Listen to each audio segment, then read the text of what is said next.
Hello, hello. How y'all doing? Welcome to the live stream. All right, what do I need to do before I jump into fights? Let's run a clan boss key, even though the next one doesn't come for 5 hours, so we're probably fine. Oops. Yeah, gonna have to delete whatever I got from that. Or sell it. Okay. What do I got for missions today? Classic Arena with a team from 4 different affinities. That we can do. Where's my 4 affinity team? This one should work just fine. Hopefully he's not in Stone Skin, but even if he is, we'll tank him. No, might not be in any gear at all. Jesus.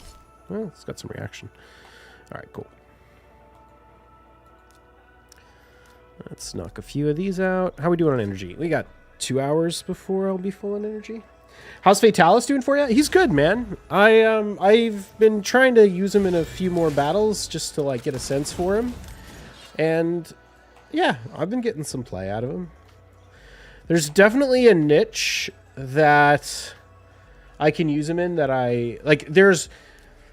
There's one niche in particular where I really need him and no one else can do his job, and that is in a team with Lazarius and Marichka, where I need to ban someone other than those 2 champions. So if it's like a Galathir, Marichka, Lazarius team, something like that, I kind of have to run Georgid and Fatalis to kill the Lazarius in Stone Skin, because if I don't, I'm going to lose if I let him take a turn.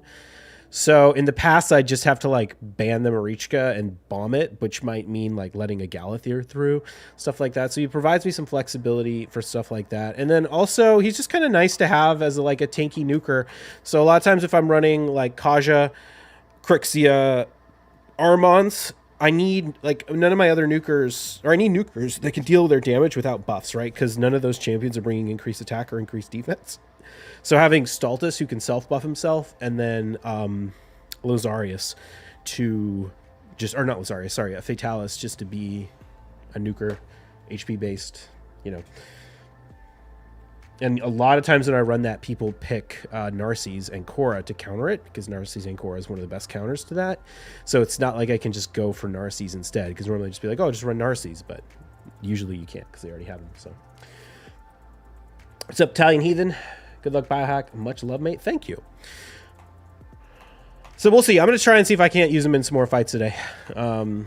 He's fun. He's fun for sure. He's not like the best champion ever or anything like that, but I've been enjoying him a little bit. I do wonder, because Marius is kind of going to be such a good answer to countering Stone Skin, I do wonder how much I'll use him. Like, I feel like I would have had more demand for him before Marius, but we'll see. All right, let's jump into the YouTube recording. Hello, hello, Biohack here with another live arena video. Okay, what have we done since yesterday? We've got the clan versus clan, which my clan was able to win, and I was able to get top personal rewards. So that was nice, although I did accidentally claim this energy early, which was hella annoying because I would have preferred to save it. But it's fine because I didn't need to burn it for this Sand Devil tournament that we have going on. I think, am I done with this yet? Yes, I did. I finished it. Nice. These things are so much harder now that they nerfed Blizzard with that change they made to Sand Devil. He now takes longer to actually finish, and B, they keep raising the points on this, so it takes like a crazy amount of energy to finish these Sand Devils. Not that I mind that much, since I need to run a bunch of Sand Devil anyway, but yeah, that's on the radar. Other than that, got the this dragon tournament. This is new. Is this worth trying to pursue? Oh wait, no, this isn't new. It's about to end now. I'll probably skip that. We've got Ice Golem. I'm going to have to work on this soon. Yeah, just starting to work on the fusion. I will go for the fusion. I'll go for every fusion pretty much until I get my Faction Guardians maxed. Other things that we have going on. So we have this guaranteed for Shemnath right here. And I was originally just going to skip this because I'm like, whatever, I don't care about Shemnath. But they're giving us a progressive chance for Kaja starting tomorrow. And it's going to overlap with this. And it's going to overlap with the Summon Rush. So I'm kind of thinking I might just pull all my shards. I was a little bit unsure what I wanted to do. Like, this is a great time to pull Ancients. So I'd pull Ancients no matter what to get the fusion done, to get the Shemnath, and because it's a Kaja progressive, and Kaja's my number one most wanted. However, I've been sitting on these 44 Sacreds, and I've been trying to decide how high I want to go before I pull for the progressive chance. 44 is a little, like, that's like kind of on the lowest end of what I'd like to do. I ideally would like to be closer to like 60 or 70, but that is going to take so long. And it's not like, if it was a champion like the next one I'm going to try and focus on, which would be Armon's, I would want to save up a lot so I could keep pulling over and over and over again. Even if I got one, I'd keep pulling to try and get as many copies as possible. So that 25x on the progressive would really kick in. Thing is, I only need one Kaja. Once I get that Kaja, I'm kind of done. I do need another Bannerlords of some sort to max the Faction Guardians, but it doesn't have to be Kaja. So I don't know. I'm thinking like maybe 44 is enough. I think between, if I look at the math, if I pull all of these and I pull all of these, it's about a 50% chance of getting Kaja from all of this, give or take. So I don't know. I'm thinking I'm going to do that tomorrow, but that doesn't start today, so we're not going to make that happen. We'll probably record that in a separate video tomorrow. And yeah, other than that, we're doing very good progress on the Marius mission. I finished the Essence. I need to win 34 live arena battles. So I'm just going to be going ham on live arena for all the next resets. I finished 16 battles, 16 wins in 2 hours in the last reset. And then I missed the one that was earlier today. So hopefully I can get these all done by tomorrow. And then the next thing is, I mean, all this other stuff is easy. I just have to farm a bunch of spider. So we've got this dungeon divers going on right now. I'll just farm a bunch of energy and try and overlap the dungeon divers for the fusion, get the mythical accessories for spider, and then after that, we're done. I mean, I really want this to finish this before the reset on Curse City, which happens in 4 days.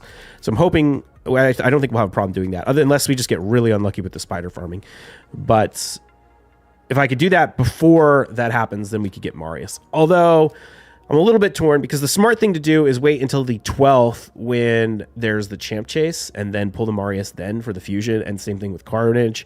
And I kind of want to have both of them ready to go so that I can pop one free regearing, or not one, but I can pop like one set of free regearing tokens and regear a bunch of champions rather than like building Marius and then like getting Carnage a week later and being like, oh, I got to build Carnage. So we might wait until that champ chase and just pull both those champions then to get as many points as we can for that champ chase. But either way, I want to finish this mission now so I don't need to worry about it trying to get to all the keys and finish Amius on hard and all that kind of stuff, because I think this resets every time the Centranos like rolls over or whatever. So anyway, yeah, other than that, let's go ahead and check our soul merchant and see if we can get a Sulfurion soul. We got a Stultus soul, no thank you. None of these other ones are interesting. All right. So go ahead and jump into these battles. I did pretty well yesterday. I feel like I had a pretty good run. Actually, well, it was the set before this, but we passed 7,400, so that's nice. Let's see how many points I am behind the next player. We are 85 behind Red here, so that's moving up in the world a little bit. Ooh, Rice is catching up, man. He's been shooting up a lot lately. Did he change his name back, though? It used to be CGZ. It's CGZ on Twitch, and it was Rice in game, and then I thought he changed it to CGZ in game. But damn, he must have pulled something, because he's done a decent number of battles, but he's been shooting way up in the rank. So anyway, let's go ahead and jump into this. What's up, Nathan? Happy 4th. How are you? I'm doing well, man. Doing well. Let's pull up the spreadsheets. We've got VND Raider.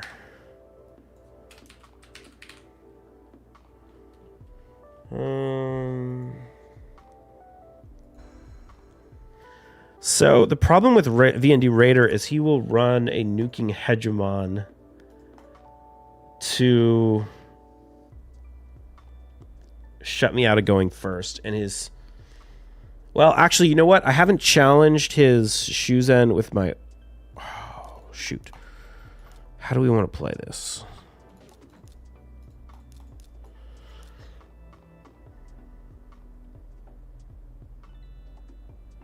The Narcissus is in Stone Skin.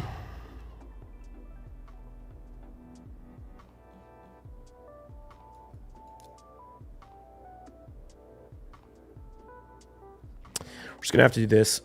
You enjoy your 4th? Yeah, I have. I made some burgers and brats, and Mom came over and had lunch and all that. It was fun. Okay, so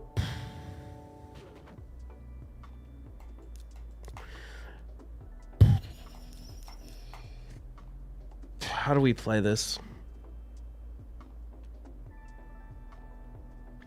We either double bomb and he picks Marichka and we lose, or we double Stone Skin Penetration and he picks UDK and we lose.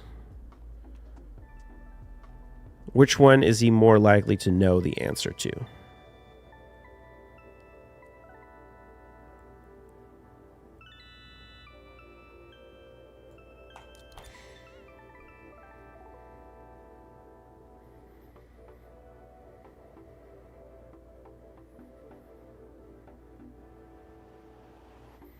I think the...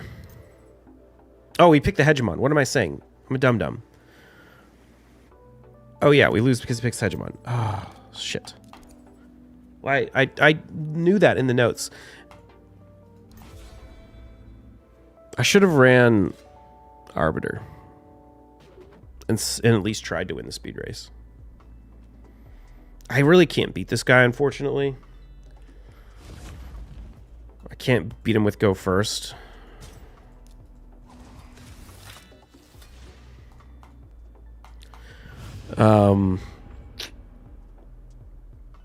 You know what I need to do? God, how do I play that?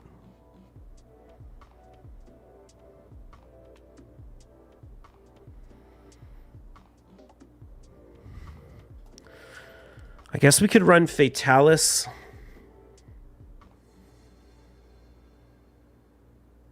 I need to run Wukong.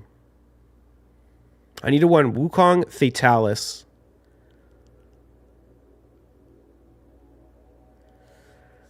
Kaja, Crixia, Armons. Because the Fatalis will tank the Hegemon. The Wukong's in Stone Skin. And then if we can sheep the Lazarius.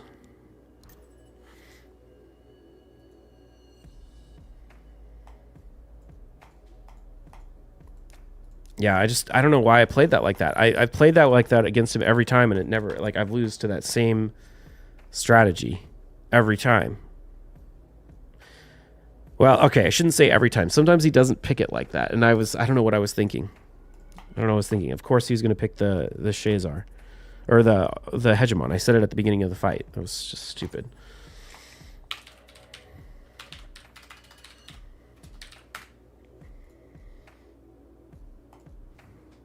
Is this player really not in my spreadsheet? I guess not. I feel like I recognize him, but apparently not.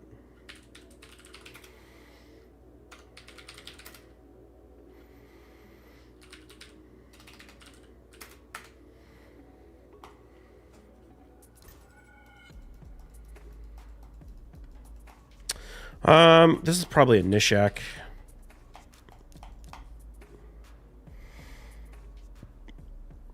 Who's the best ban? Honestly, probably the Armons. We don't want to weak it. He could ban the Kaja. No, he doesn't. Okay. So he could ban the Kaja and sleep one of my like sleep my Nishak, and then the Gizmak would be able to kill me, but I don't know. We could also just turn meter boost with the Crixia if that were the case.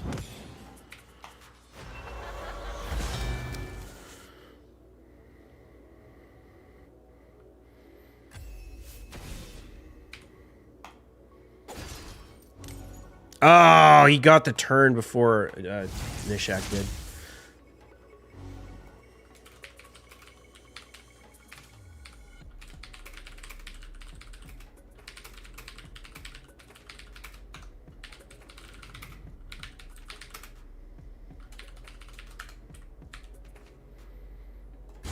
That was weird that he didn't just nuke me with Gizmak, but that's fine. I guess makes sense. I don't know. Maybe the best play is actually to ban the Gizmak.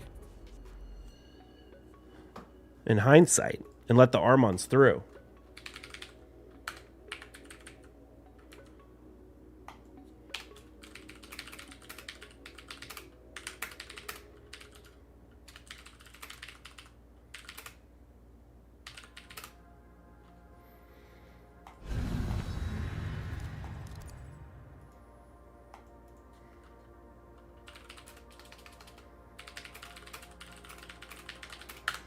Yeah, I think I probably have to ban Gizmak. That's the problem with Gizmak plus... Oh my god, fuck me, dude. That's the problem with Gizmak and the Incinerate is the Kaja turn meter boost is often not enough to actually get my nukers to go first because the Gizmak will push their turn meters back. Even though I cleanse it on the first turn, it's still...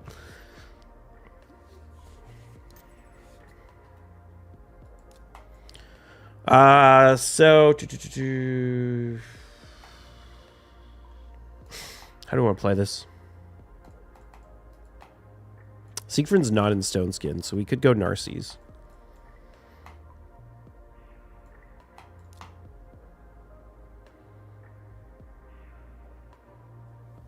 Probably go Narcisse Ronda. Fidelis. Oh, you mean SF Ideal MS? Free-to-play player? Yeah, free-to-play. Okay, so we're going to have to ban the Hegemon.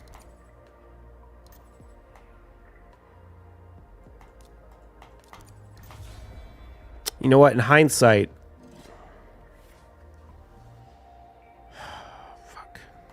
The problem is he just revives the...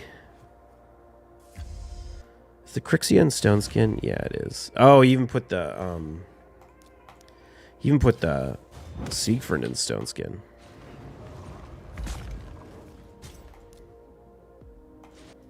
Yeah, it wasn't in Stone Skin last time we fought.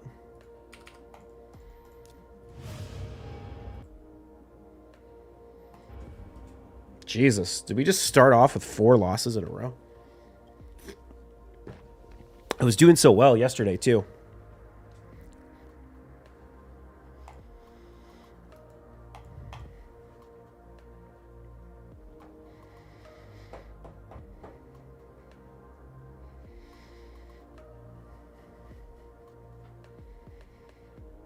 Why do you leave without trying? I did try. I tried in the pick phase. The fight was over. How I can tell you exactly how that fight's going to go. He locks me out with Crixia. He turn meter boosts or locks me out with Gizmak, and then he one-shots my entire team with the Siegfried A2. There's literally nothing I can do. The fight's over. I can't even win with RNG because I don't even have any polymorph that could activate. And even if I did, it wouldn't make any difference because he's still got the Galathyr and the Crixia locking me out. And my team can't tank Siegfried anyway. Is that you, Loey? Siegfried and Stone Skin now? Yeah, I specifically had you noted as not having Siegfried and Stone Skin, so that's what I was relying on, and then it was in Stone Skin, and I was like, fuck. I lost the fight. As soon as the fight loaded in, I knew it was over. Well, actually, I had a chance to strip with the Arbiter, A2, but as soon as the Arbiter failed to strip the Siegfried, the fight was over. And to be honest, the fight was over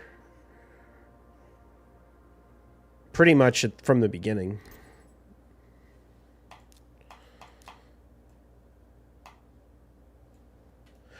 I guess my only real option... No, he had Hegemon. Yeah, I can't win. I can't win that fight.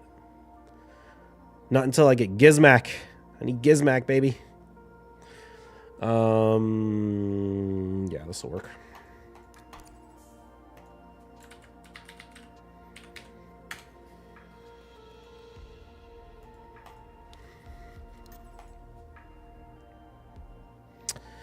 Tormund's in Stone Skin. Mesamel's in Stone Skin. Probably gotta just Shazar this.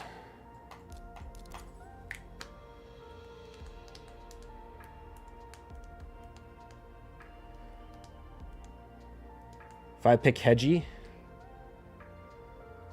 What's the best speed gear set for optimized speed? Best speed gear set for optimized speed is 3 protection accessories with 2 protection sets. So you get a 4-piece or a 5-piece protection set bonus, and then you get 2 more speed sets on top of it. So 3 accessories. Oh wow, those 2 are not in stone skin. They just have to not get frozen. Beautiful.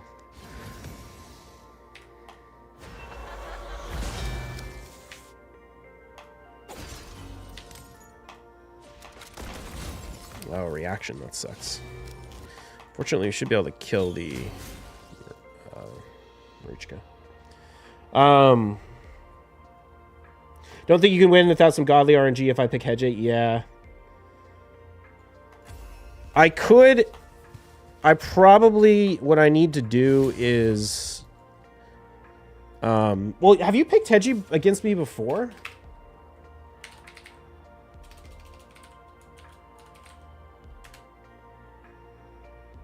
You have.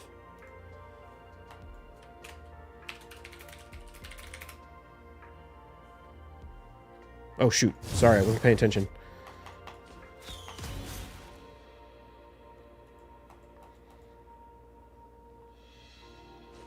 Oh, I fucked up badly by not taking my turn. For some reason, I thought it was still his turn.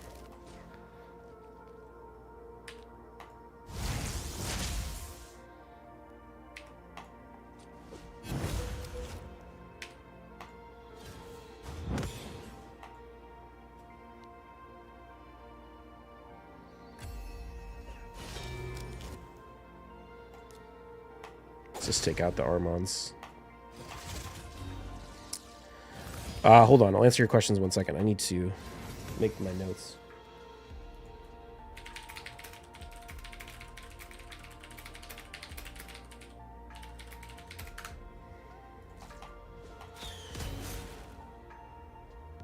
Every time lately? Oh, don't ban Hedgie next time? Honestly, I think my only option is to not ban your Hegemon and to tank it.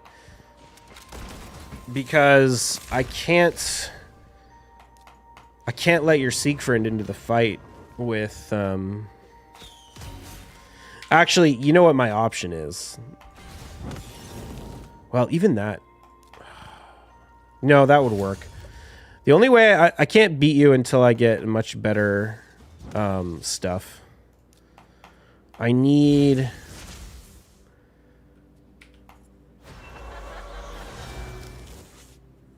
How did I not... Oh, that's protected by lightning cage. Hold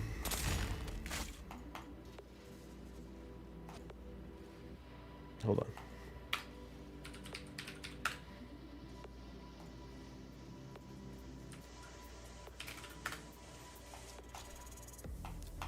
I need a Sulfurion to go before your Hegemon. No, that's not going to work with Marichka. Fuck, dude. There's just no way. Siegfried plus Marichka plus Hegemon. I don't think you can beat that with Go First. Did you quit BDO? Nope. Play BDO every day. Do you think the new Siege mode, game mode, is going to be good? I think it could be, yeah. I noticed you never use Ramontu. Is it because of Poly? He just doesn't have... He just doesn't have a great place in the game at the moment for me. I don't know. He's a little too RNG. Do you think the Black Star market will ever recover? Not until they buff, or not until they release Sovereign Weapons. Every day you have to tell people you play BDO every day? Yeah. Faux show. The Rotos is in reaction. The Harima is in stone skin.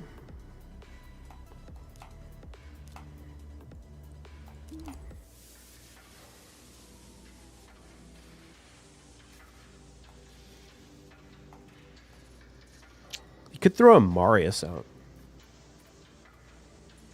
What do you think about the new Lego that you can get from new Siege game mode? It's going to be insanely good for Trenda teams and Hydra.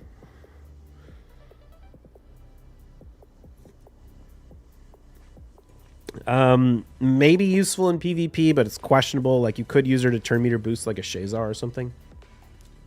I probably should ban the Rotos over the Harima, but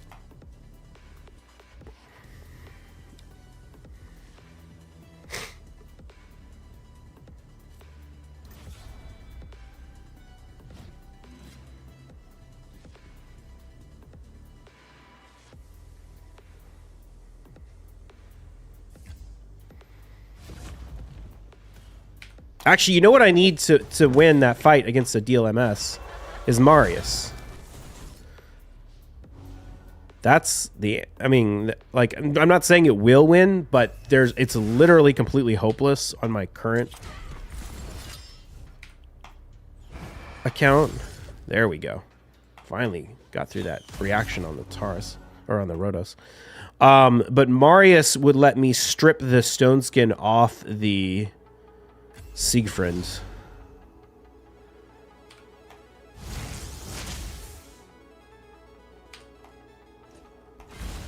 The only problem is I haven't used, I'm like, I don't know. I don't have Marius or Siegfried, so I'm not very familiar with the Marius versus Siegfried. Do I want to nuke? Yeah, I can reset with Crixia. What am I saying? Of course we want to nuke that. Okay, I was like a little afraid that I was going to miss the kill on the Pytheon. So how do we do? We got, okay. Oh, I didn't lose 4. I only lost 3. So we got 2 out of 5. It could be worse. I'm like, if you have, I'm curious if you activate the Siegfried passive with Marius, what, and you have like 2 really fast nukers, is the second nuker going to be able to have any shot of going before the Marius does, or before the Siegfried does?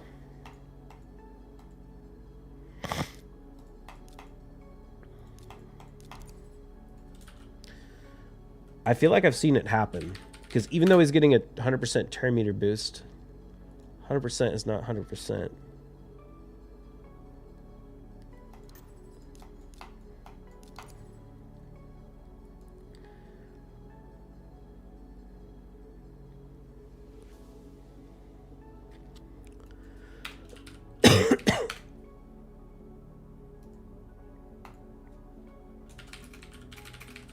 Probably just have to run go second. Let's be honest.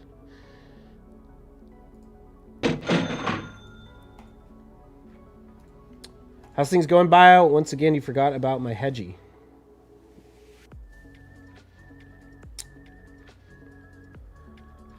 Wait, which one are you, Nguyen? What was your in-game name?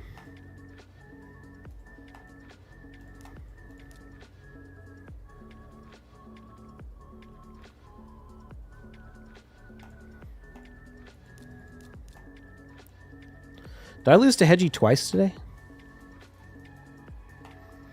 Oh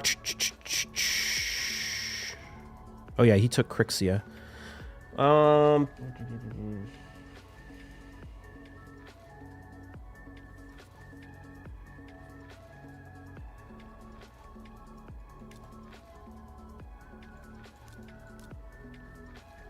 to go with Wukong.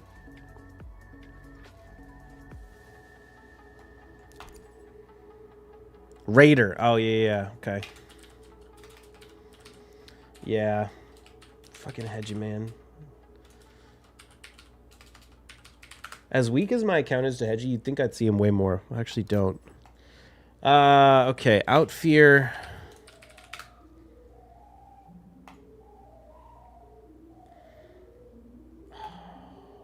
I'm a little worried he's going to ban my Kaja, so I'm just going to ban the Tormund.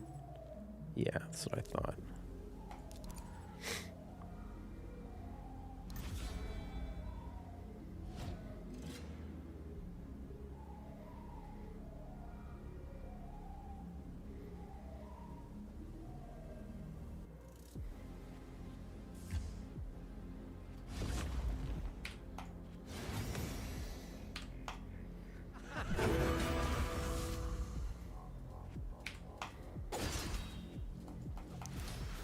Fantastic. Oh, come on, Wukong. I needed you to go before Crixia did. Motherfucker. Let's see. What options do we have here? We need to kill the Marius.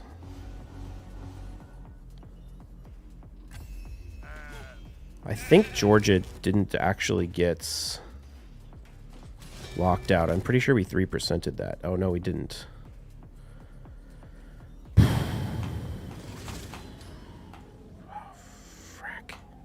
Oh, no, he's going to counterattack. Oh, no, we got him. Okay, good. She might revive him. It's not the end of the world. No, she doesn't.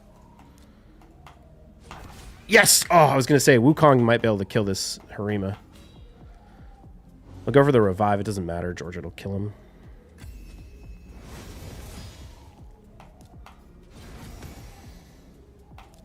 Oh, hopefully Georgia will kill him. Yeah.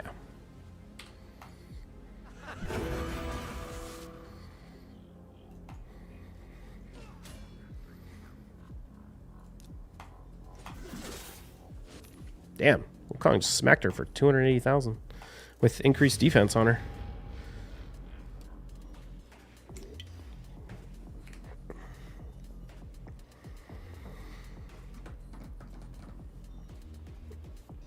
Oh, we're more points than we started, I think, right?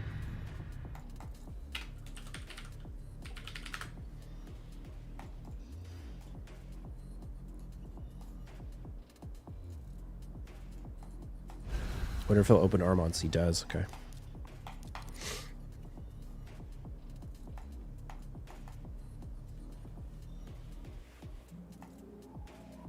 This guy likes to run Rhodos in Stone Skin, Stultus in Stone Skin, Taurus, Wukong, Armons, UDK, Mikage, Marichka, and Korra Warlord Crixia.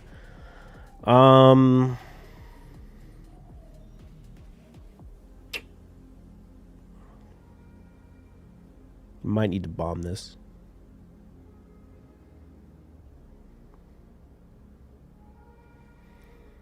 What's up, Nick? How you doing?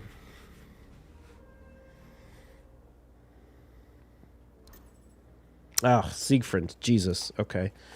So he's already picked 2 of his supports, which means he can pick Marichka and we can ban it. Good. How about you? I want to snipe you? Yeah, be my guest.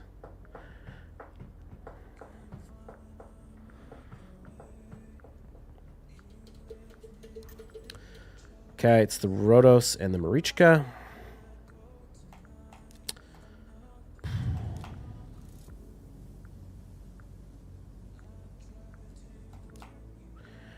I think I need to not run...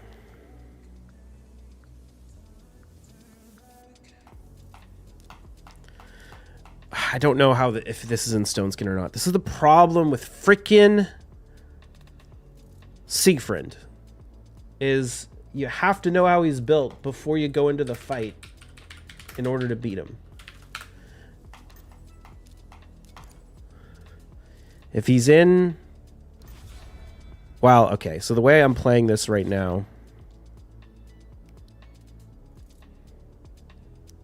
Basically, the way we have to win this is... Okay, it is in Stone Skin. The problem is everyone's the wrong affinity. And we get polyed. That's game, right? There's nothing I can do.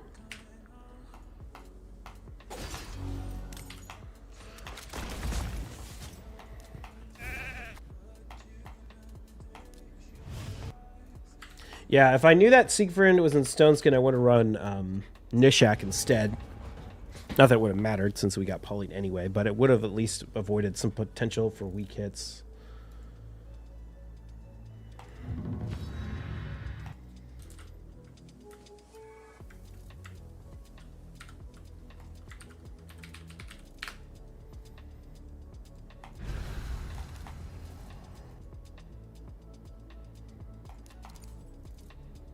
Why didn't you take the Shazar Aura? Oh, did I not? Must have just misclicked. It didn't really matter. I was way faster.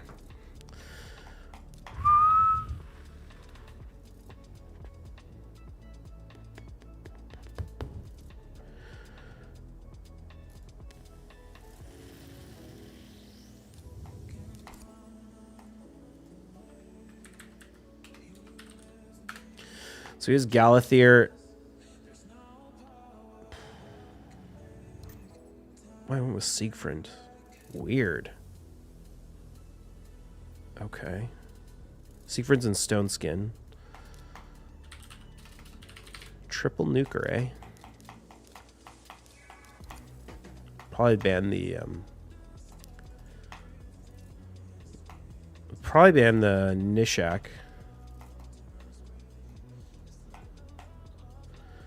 Which means we'll just see who we strip. Armand's is in Stone Skin. Siegfried's in Stone Skin. Lazarius is in Stone Skin. Taurus is in Stone Skin. Yeah, so he bans the Nishak. So the play here is we really need a strip on the Armands or the... we really need a strip on the Armands. It's kind of the only option. Because we need the... Oh, we weak hit the... we weak hit the Armands.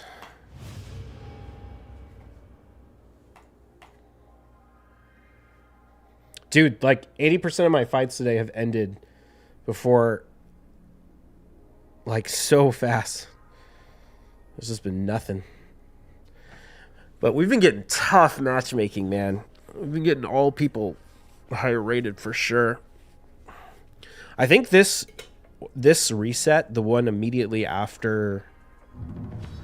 I know there's been debate about this, but I think the reset immediately after, or not the reset, the live arena window immediately after reset is by far the hardest one in my experience.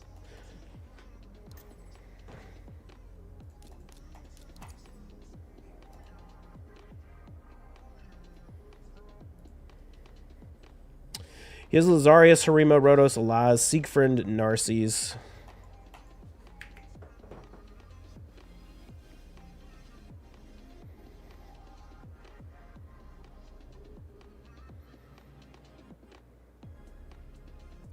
"2 a.m. EST is a cakewalk compared to 8 p.m. and 4 p.m. EST. I never do the... what's... This one would be 8 p.m. The next one would be 2 a.m.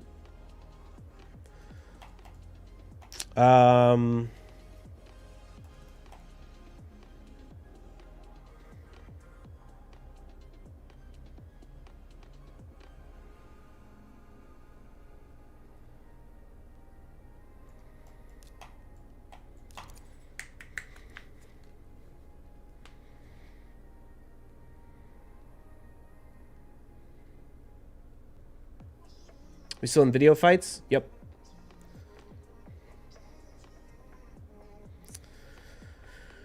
I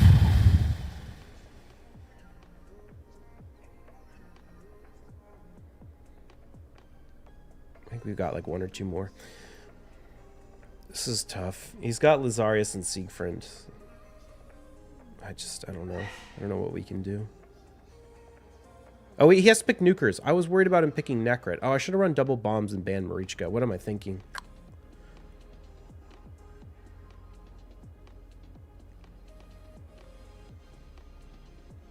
At least the Siegfried could get locked out.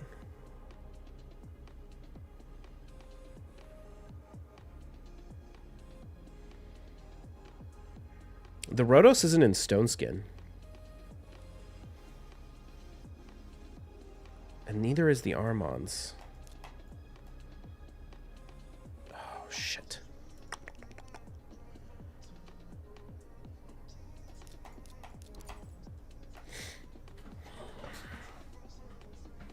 I wish I had, I need someone faster than Ronda right here.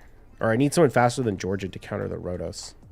I used to deal with this problem all the time, and then it stopped being, okay, it stopped being as frequent.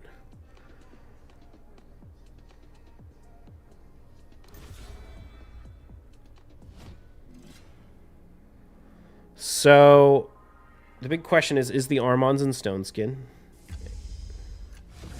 Ah, okay, so he changed the build. Well, it's a good thing he banned Crixia then, or I would have just straight up lost. Or, no, banned. It's a good thing he left Crixia in the fight, rather. Yes! Oh, I was like, I need to kill the Marichka right here. The only way we win is if we kill the Marichka and get the unkillable. Oh, of course, but we weak hit the Protoss, so...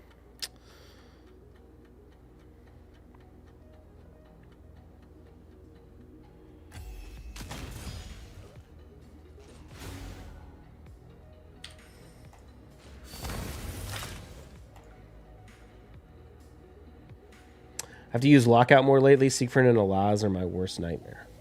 Interesting, Alaz.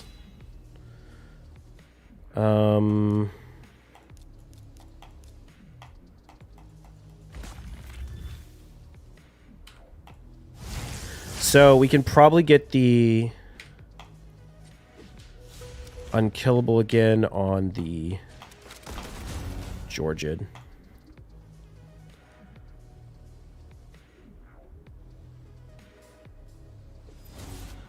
Of course he gets the extra turn. Of course he gets the extra turn. We get the weak hit. He gets the extra turn. Fuck me, man. Everything that can go wrong today is going wrong.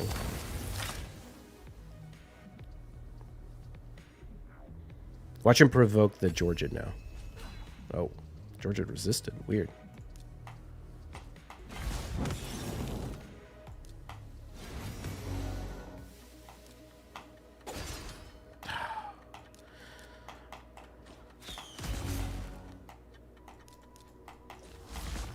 Is there any shot we can beat this Rotos? He should only have his A1. Oh my god! He is the luckiest bastard in the world. This Rotos. Holy hell, my man.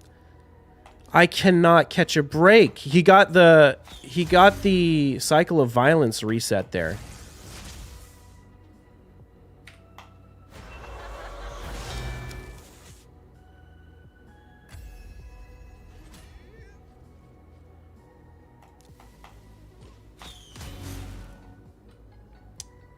What's up, James?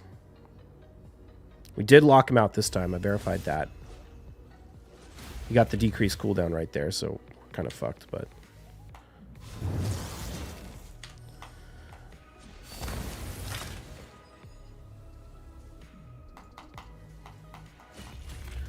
Does Georgia have... Oh my god, dude. This is so wild. Does Georgia have the A3? No.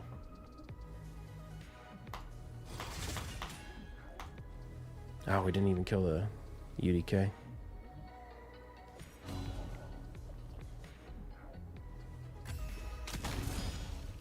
God. Cannot catch a break. It's so... This is such a bummer. This is like the shittiest day. If we win this next one, we'll be 4 out of 10. I mean, it's honestly 4 out of 10 sucks, but it could have been worse. But they're just so concentrated because we won 3 in a row and then we've lost everything around it. But also, it's just like, oh my god, can I catch a break anywhere?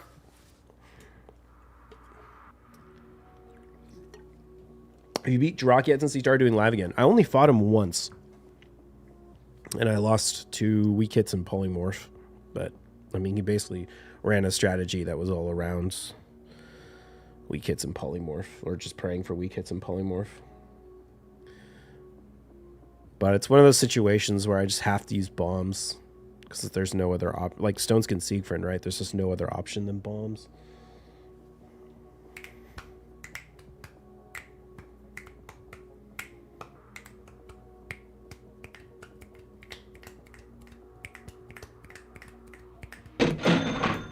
DMKO Tav 39. Oh, this is rough. I need to build when we get these soul for Armons, which is my next goal. Like I'm using all my tier 2 essence on getting the soul for Armons. That's gonna boost his speed up to be even faster than Crixia. And then I think I'm gonna move. Or not move, but I'm going to bring Warlord back into play, and I'll use Warlord in fights like that where especially when I'm fighting an enemy Armons, I'll want to use Warlord because he can't weak hit on the Armons. And that would help as well because she weak hits so much.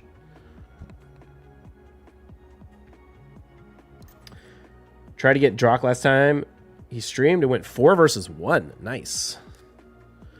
Okay, so cyclobenzene.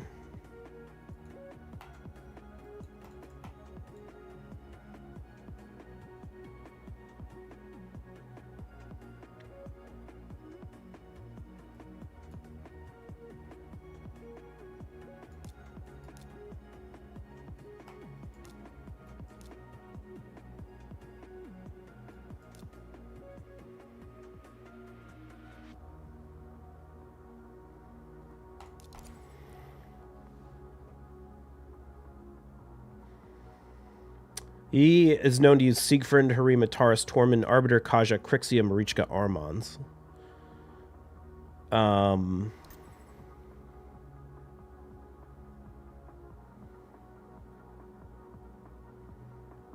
Smart to save that last supports.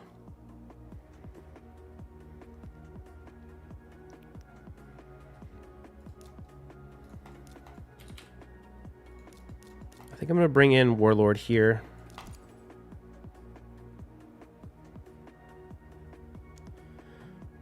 Four-star Narcies I've been waiting for forever.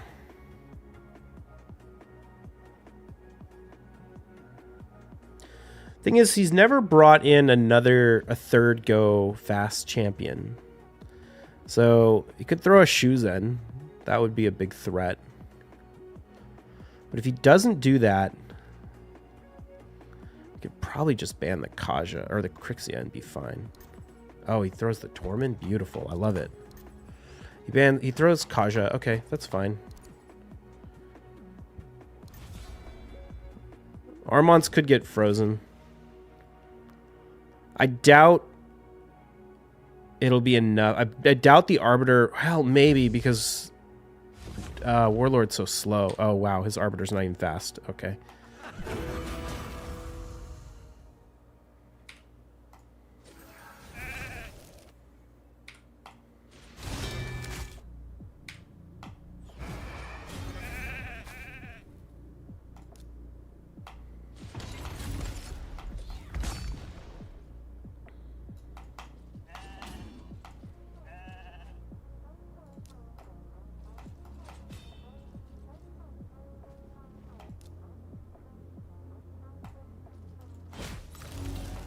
Yeah, that's a bummer. You going for the fusion? I go for every fusion, so yeah.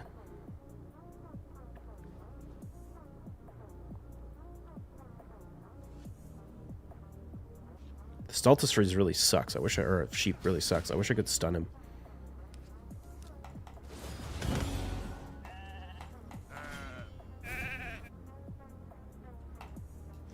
Are we gonna lose to this, Does he have his ability?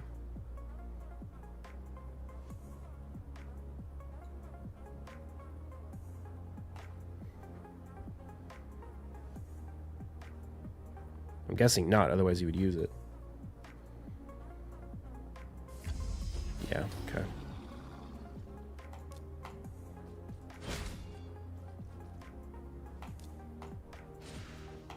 Nice.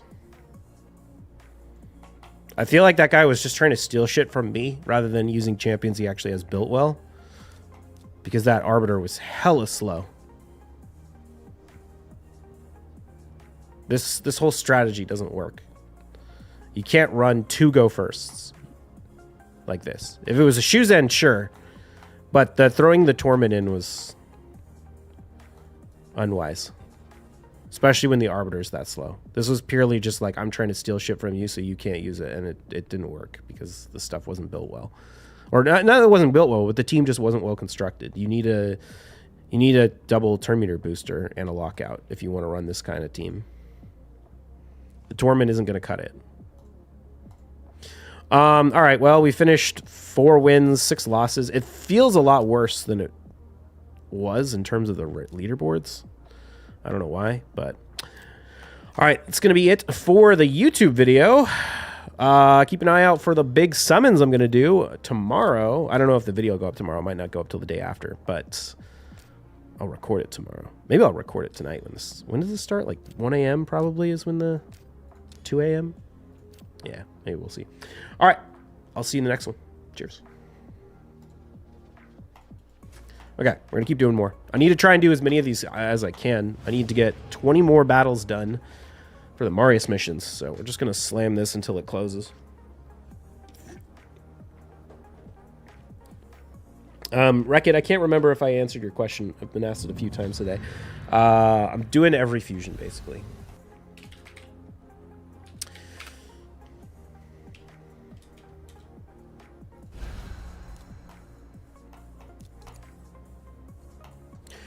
Taurus, Stormin, Harima, Lazarius, Siegfried, Shuzan, Siffi, Duchess, Galathir, Armons, UDK.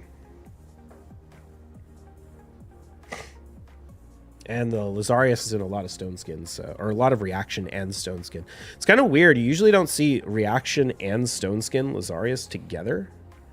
But every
check.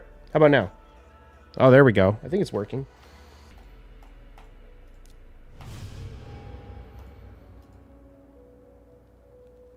Mute. He's on the phone. No, I accidentally unplugged my mic, and then the software that controls it freaked out when I plugged it back in. So I had to restart the software, but I was in the middle of arena battle.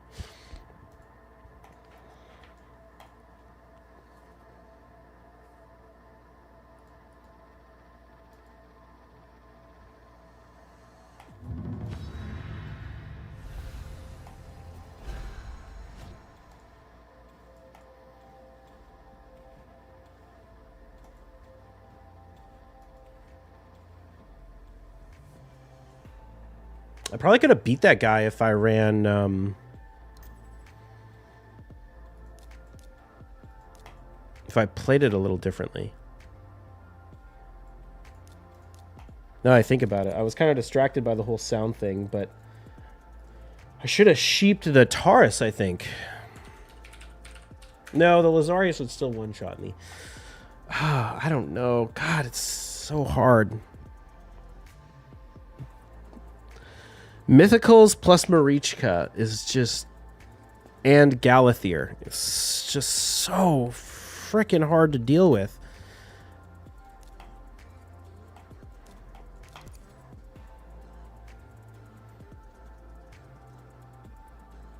Honestly, I don't know what I could do.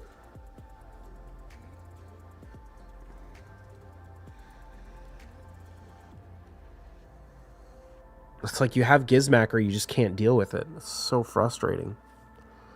Sulfurion, I guess. That's what I needed to do. That's what I could do. Honestly. Drop Kaja, run Sulfurion. And then run... Sulfurion pops the Stone Skin, and Carnage kills one of the targets and spreads the block debuffs to everyone.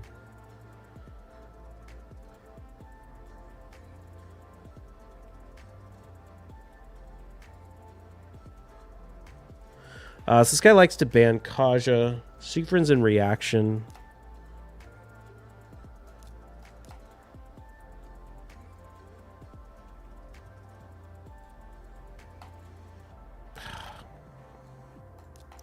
See if he bans the Kaja.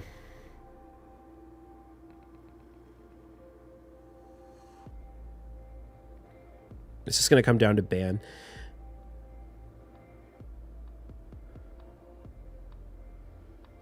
Well, actually, hold on. If... Oh, interesting. That's not really who I was expecting. Is the Mikage and Stone Skin? That's the question.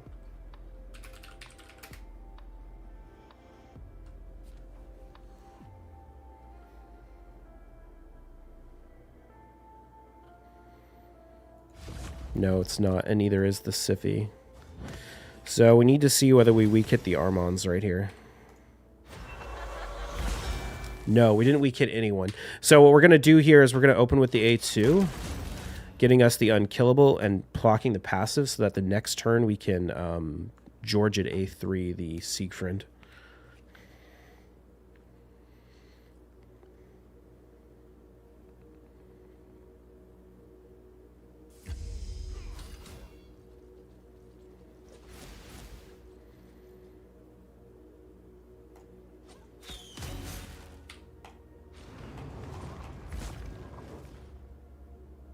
Nice, we got the strip, which is good, because he could lock us out. I think Crixio will still go first. Oh, he doesn't even try. All right, fine.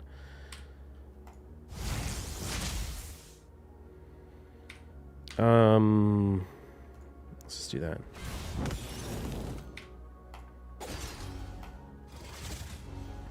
Nice.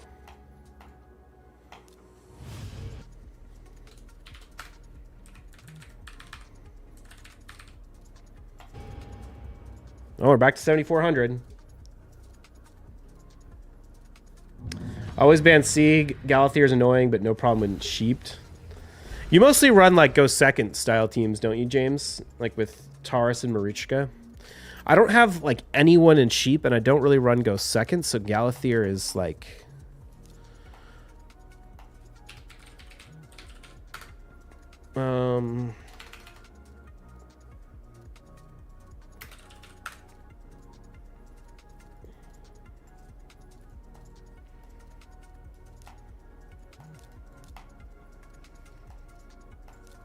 This guy has Gizmax, Siegfried, and Mezimel Lazarius.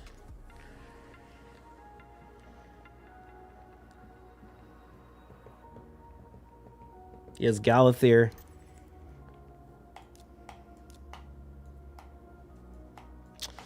So what's the play?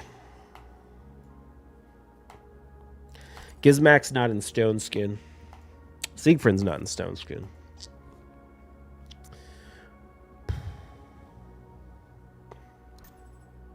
Oh, he doesn't even go with that.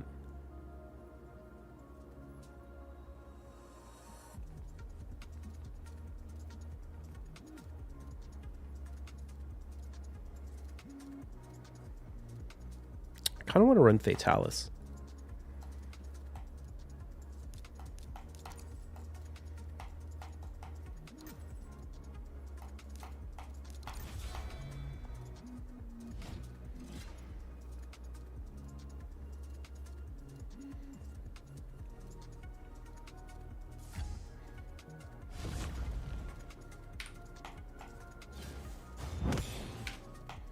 It's a really weird choice for this guy to run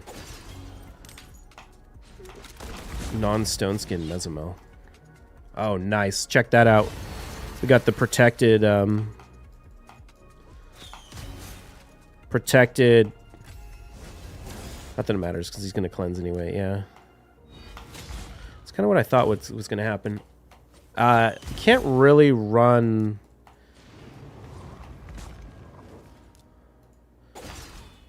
Kind of pointless, but I figured I might as well. We're gonna get locked out anyway. The thing about this lockout is he's got a long way to go before he can actually do a revive.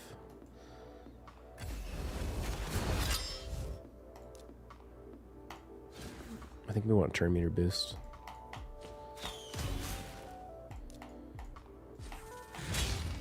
Nice. Got the extra turn too.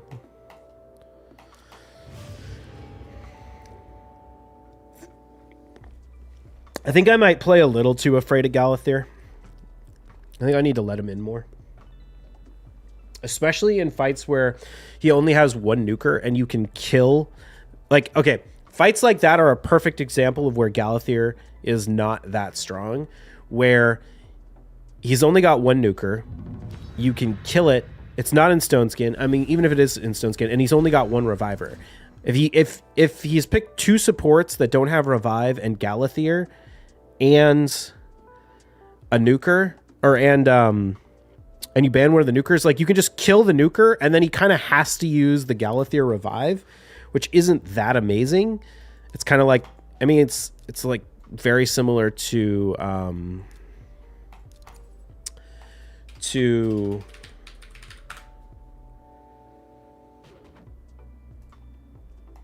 Duchess's revive. Like, it just doesn't revive with a lot of turn meter. So, and with Life Harvest, my nukers are going to get turn meter boosted when he revives. So then you just kill the nuker again, right? And that gives you a lot of leeway. So especially in like Galathir. Okay, what does he run? He has the Stone Skin Siegfried. He has Lazarius. He's already picked all his nukers, so I think... Well, we could play this in a few ways.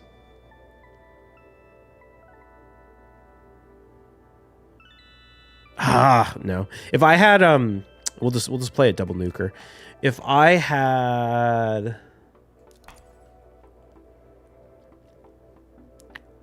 what's his name?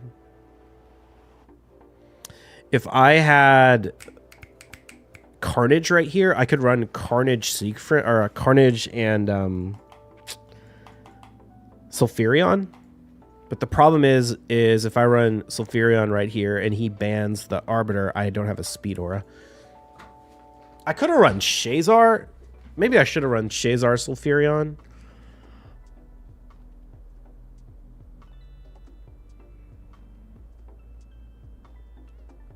But I think we can get away with this.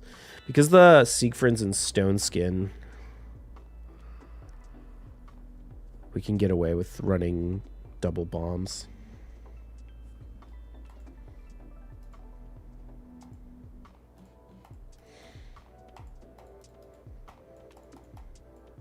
This UDK pick is... not very good in my opinion. He shouldn't have picked the UDK here. He should have waited. Unless he was picking UDK to pick Siegfried, so I don't pick Siegfried, or so I don't pick UDK to counter it, but UDK shouldn't be picked blindly. You should be picking him to counter something, and I wasn't using anything that UDK would counter. I mean, he stopped me from using Georgid, but who do you think can use the Cracking Root Blessing? So the problem with the Cracking Root Blessing is even if you deal more damage to the champion that's in Stone Skin, it still modifies the Stone Skin still modifies the hit before the damage gets applied. So you can break the Stone Skin, but it doesn't mean you're going to do any damage to the champion after you break the Stone Skin. So honestly, there's a few people I would consider using it on. I'm a little nervous. I don't want to pop the Stone Skin. Okay, well, good. There's a few people I would consider using it on. One would be Georgid, which seems ironic because Georgid penetrates Stone Skin with his A3. But you could run a scenario where you A3 one, take him out, and then you hit the rest of the team that's in Stone Skin with the Georgid. And that breaks the Stone Skin so that your follow-up nuker can deal damage.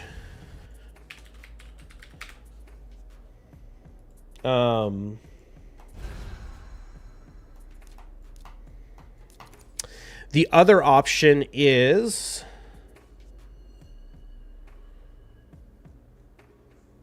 God, how do I want to play this?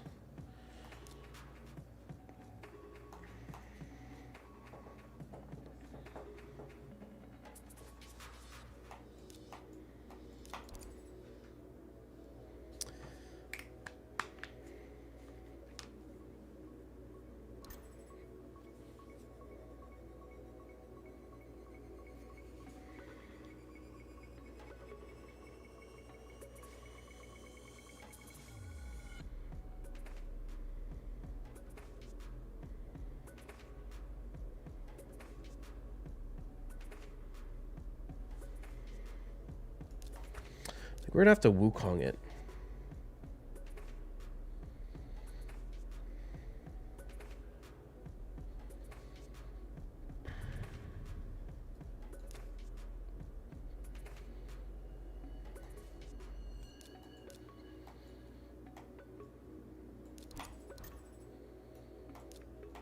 Interesting choice.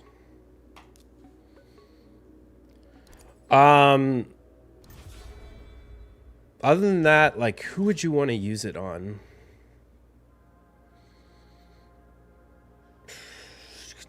I mean, you could maybe use it on Marius, but I don't really feel like it's that good. Who has, like, really strong multi-hitting abilities?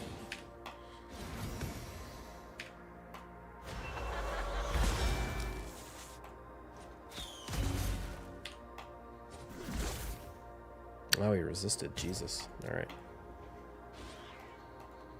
Yeah, my Wukong doesn't have enough accuracy to really do that job. Need Marius.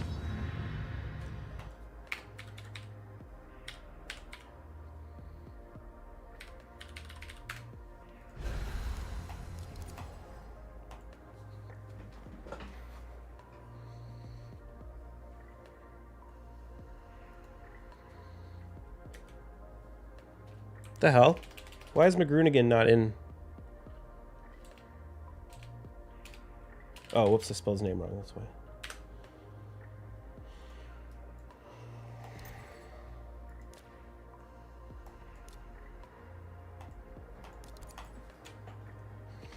Is Lazarius, Taurus, Siegfried, Frolny, and Stone Skin, Mikage, Necrit, Siphi, Armons, UDK, Yumiko, Brassclad.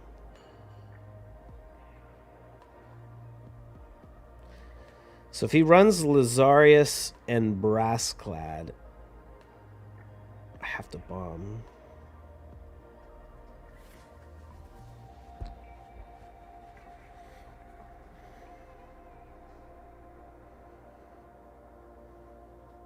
Who will he run as the last nuker?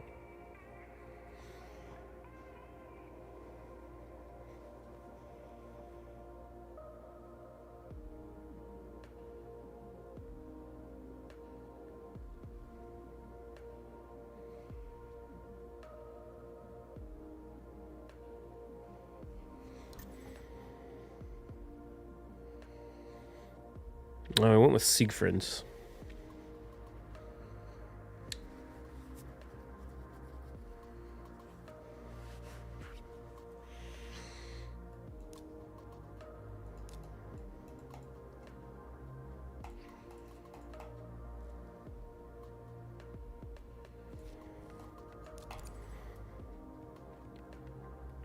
You know what?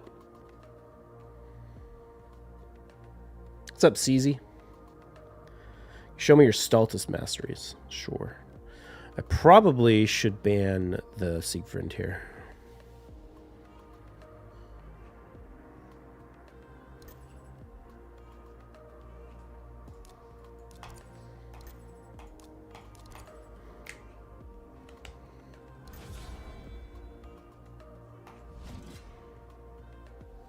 Never run the Elva against me before. It's kind of interesting.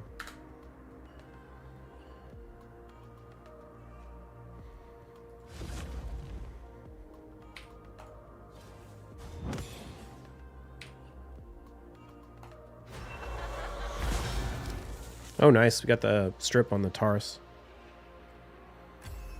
It's kind of handy because we have the Crixia reset, so we can do this. And then we can do Narses. Look, we got the Unkillable on the Georgia, too. That's really nice. I didn't see if we weak hit the Elva or not. Oh, come on. You're going to let him go first? Why would you hit the... Weird.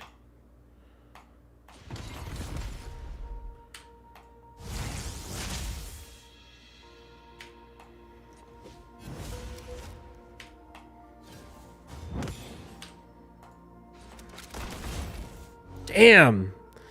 Tanky Elva. We must not have procced any of the special effects. Can we get the Narses to go before the Elva? Oh, bummer. I mean, she can't really do anything.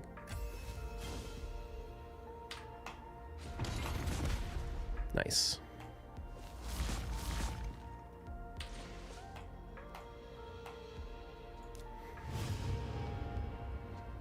Oh, whoops. Let me show you the masteries on Stultus.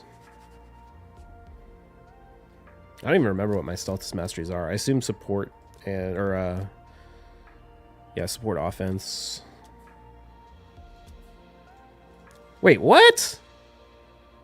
Why don't I have accuracy masteries on Stultus? Oh, this is dumb. I should swap these.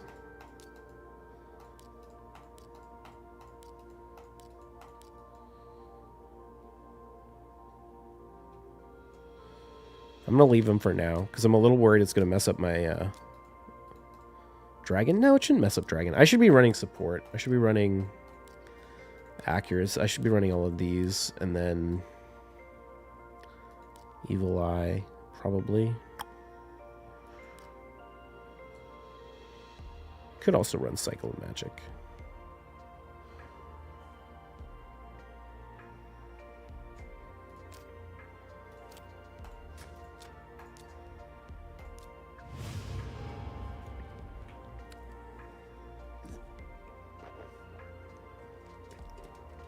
I don't know. I don't use the Stultus stun that much anymore. Like I do, but back before everyone was in Stone Skin all the time, I would use the Stone Skin stun more often.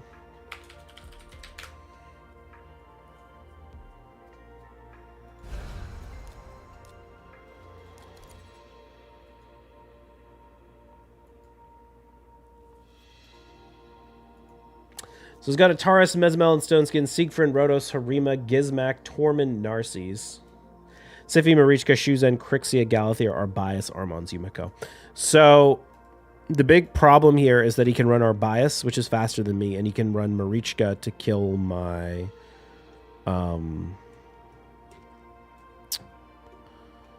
ability to use bombs. And then he has champions and Stoneskin that have to die. Oh, he's got Galathir. Okay, so actually the Galathir is kind of nice because that means he can't run...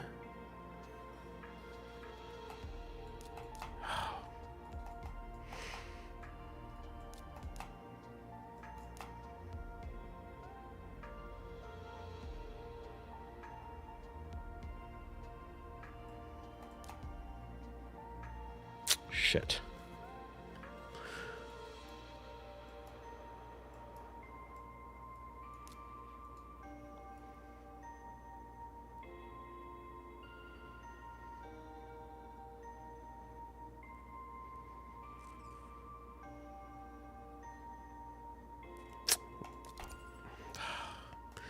This is so hard because it require like the only way I can win is if they make a mistake.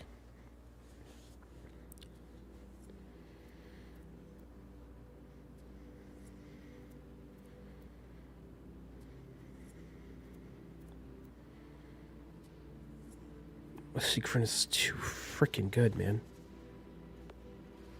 We could run a Lika, actually.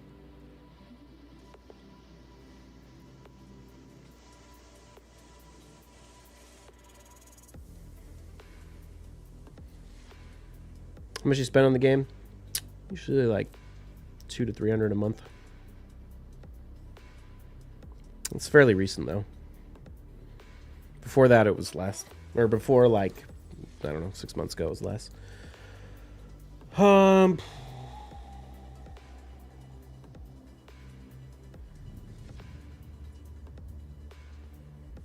you think we could beat his shoes in?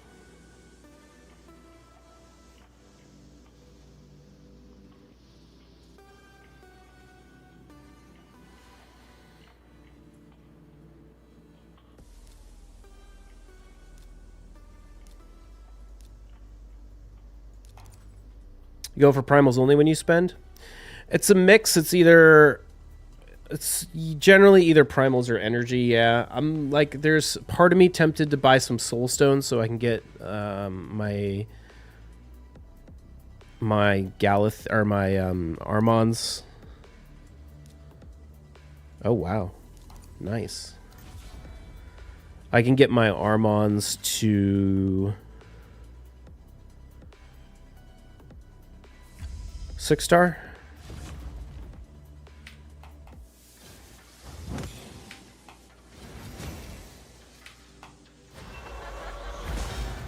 We weak hit the Armons. I don't know if that's going to be enough to get the Georgia to go. Hopefully, yeah, okay. Ah, fuck. We would have had a really good shot at winning this if he didn't weak hit the Armons.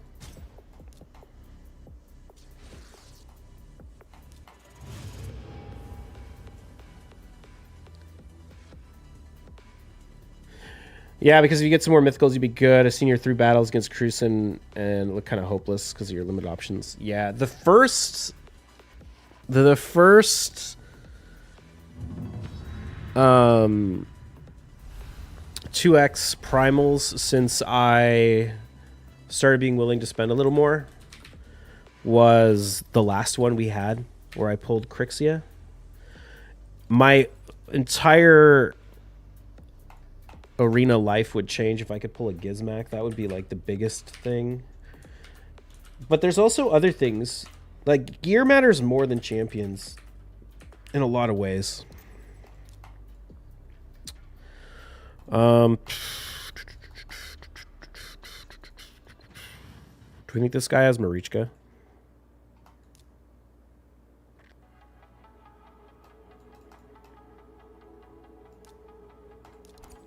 Let's run George at first.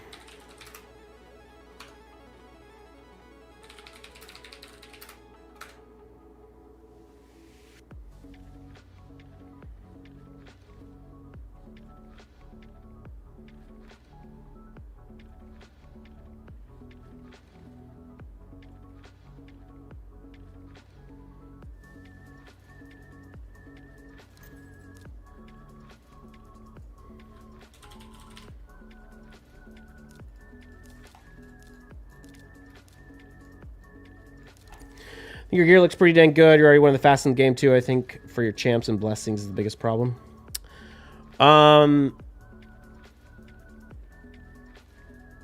It's not about just the gear on the... Actually, my biggest problem is not even champs. It's Faction Guardians. Faction Guardians is holding me back a lot.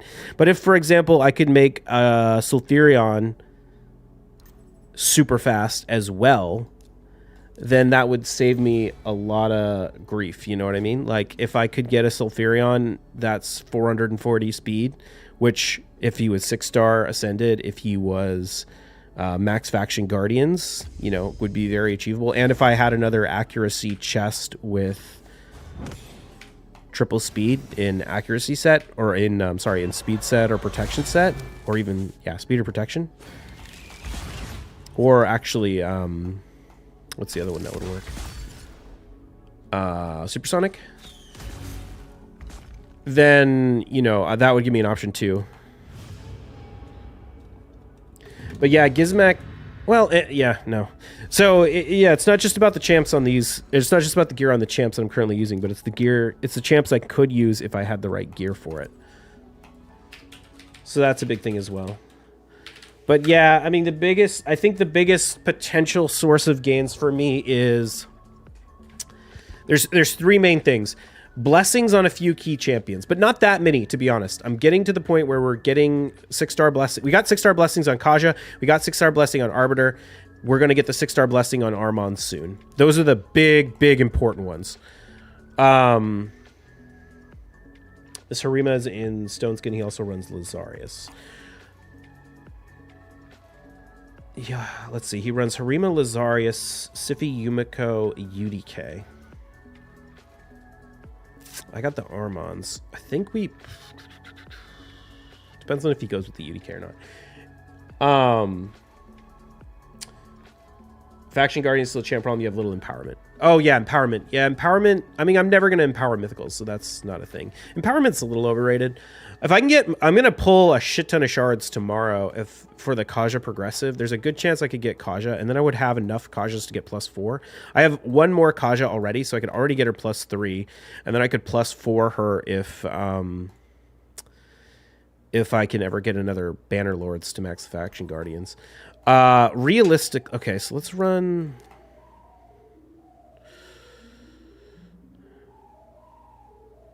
I think he's going to drop the Lazarius.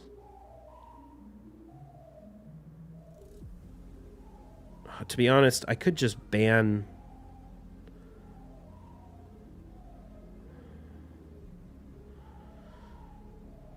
the Lazarius, though. Yeah, let's just run this, see how it goes. Do we want to deal with the Harima or do we want to deal with the Lazarius? Harima's in Stoneskin, though. Oh, it's Gizmak. Shit. All right. Well, I'm still going to ban the Harima because we need to kill the Gizmak. This could be a problem with... Oh, it's only a 5-star Incinerate Blessing, actually, so it's not that big a deal. 6 stars when it's a problem.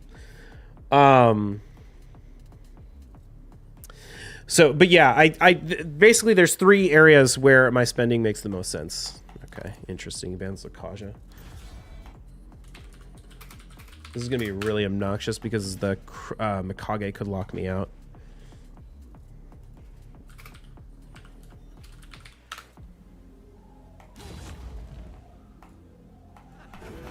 Oh, nice. Oh, brutal. Okay, I lose this battle if I... Shit. She's gonna stun me. I have to do this. And then they get turn meter push it. Or no, they don't.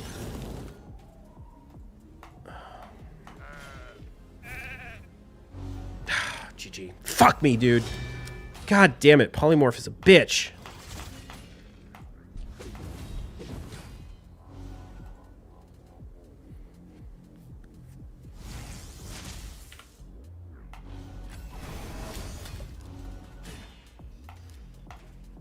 Give me the extra turn. Yes. Thank you, Gizmak.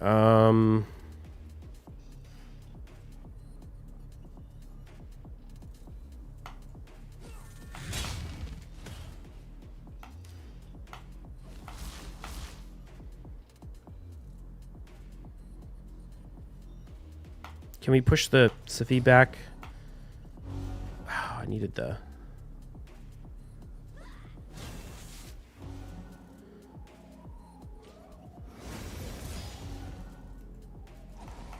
Damn it. Sucks. Polymorph loss. What can you do? Actually, Fatalis... Can tank that. Does he ignore shields or something?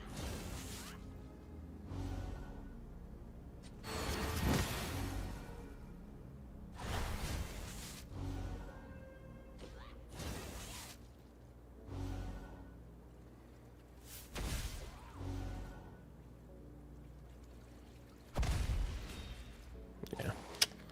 Bummer.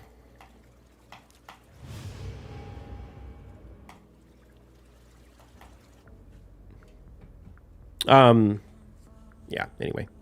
Keep getting distracted. Biggest point of spending is probably on primal shards. A little bit of energy to make sure we can still do events, still farm Sand Devil tournaments, that kind of stuff. Probably won't spend on essence, to be honest, or spend on soul stones.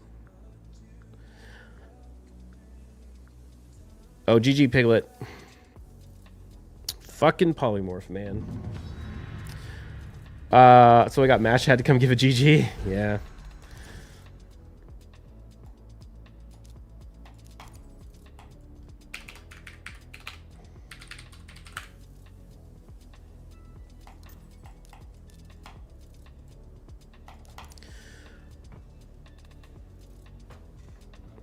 But Galathir would be huge. Gizmak would be huge. Honestly, other than Galathir or Gizmak, there's not really anyone that would make...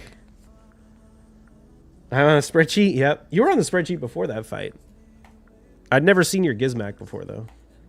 Thought you were going to pull Lazarius on me. Let's see, Maladets. How do we want to deal with you? I think we want to bomb him.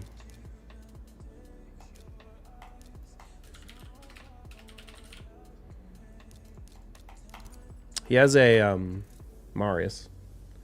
Been loving some Gizmak? Yeah, dude. Gizmak's my #1 most wanted. I think I want Gizmak even more than Galathir.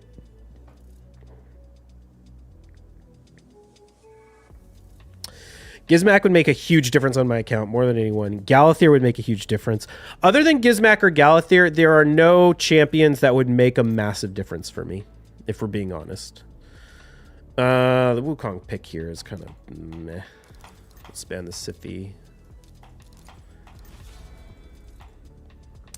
In the absence of Polymorph, Gizmak's probably top 3 nukers in Live Arena. He's so underrated. Yeah.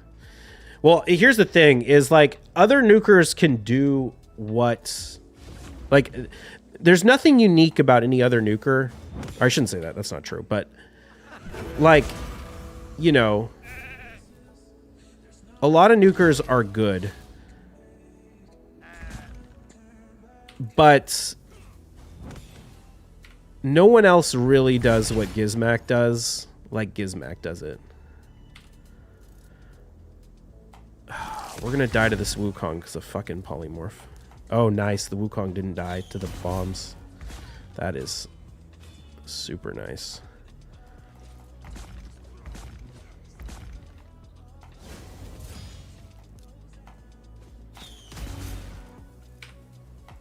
Don't weak hit. Yes. Okay. Come on, Armons. You're killing me, man. I need you to get out of this frickin' sheep.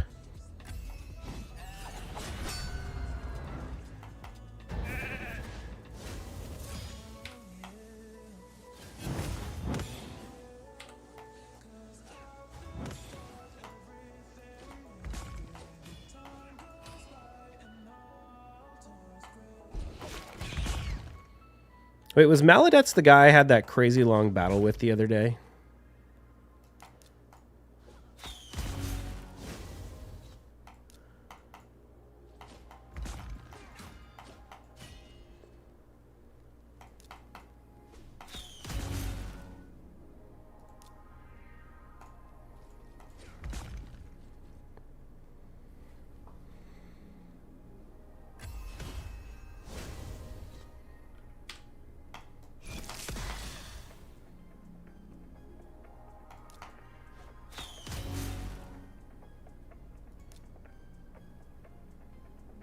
This should proc the Wukong revive, right? No, it doesn't.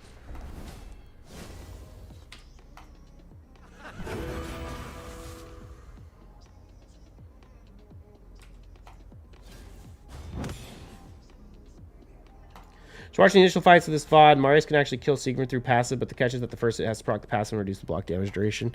Yeah, that makes sense. Don't kill Wukong. Thank you.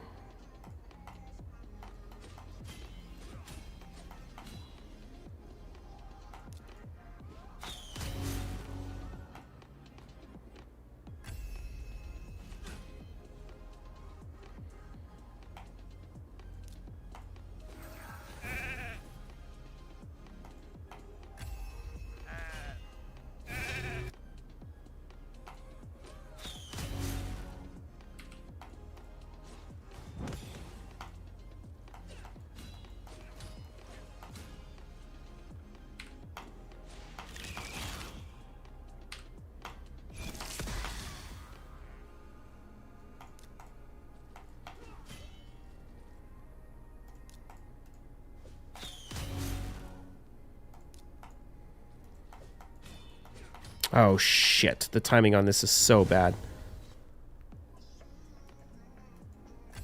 Okay.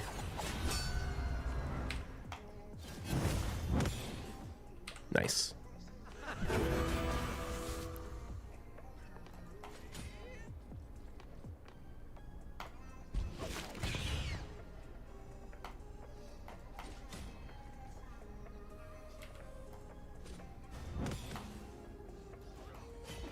Gizmak deals with everything that's prevalent in the live arena meta right now. Yeah.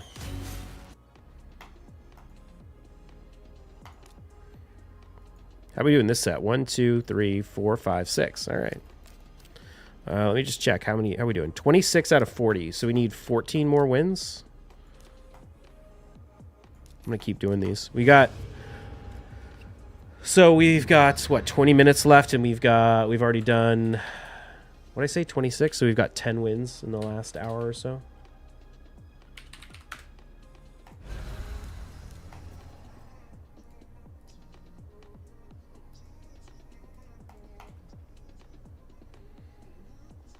Only complaint is poly for Gizmak. It defeats the point of picking him into high poly comps. I mean, Gizmak is definitely weakest to poly, for sure. But you know what else is weak to poly? Bombs. You know what your only option is when fighting a stone skin Siegfried? Bombs. And lockout, and that's it. What's up, Soul Saint? Like, the problem is there's just certain teams where your only option is to hope you don't get polyed. Otherwise, you lose. Also, poly is overrated. Especially, like, if you're running one nuker and he's your only nuker, then it's a problem, but I don't know. I guess it depends on what you run.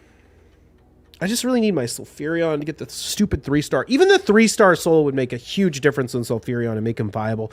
He's just really not super viable at 2-star, because if he misses 1 or 2 of the or if he misses, I guess he has to miss 2, but if he misses 2 of the HP burns, he doesn't pop the stone skin.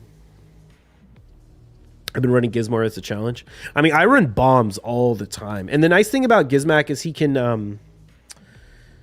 this guy's Lazarius is not in stone skin. Neither is the Alaz. We have to run the ban the Arbias.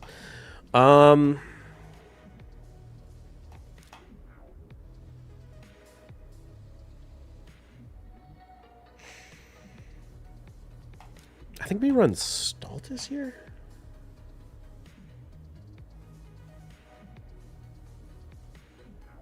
Yeah. We actually want Stultus for the stun, so we're gonna...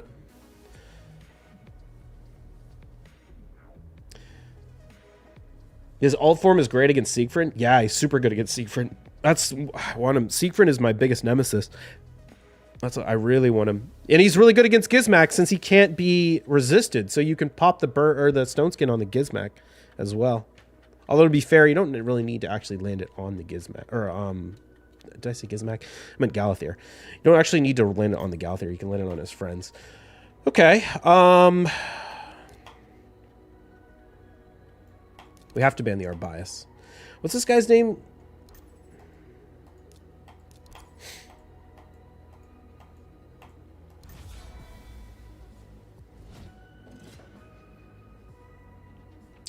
Too much credit card, not enough strategy in this team. This triple nuker thing doesn't work. Oh man, it really doesn't work when none of your champions are in Stone Skin. What is this guy's plan?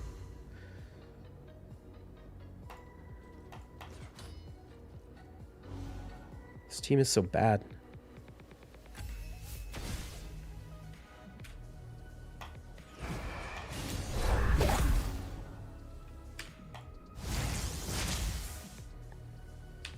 I thought for sure that Mythical was going to be in Stone Skin. I don't even remember that Mythical's name, but I thought for sure it'd be in Stone Skin.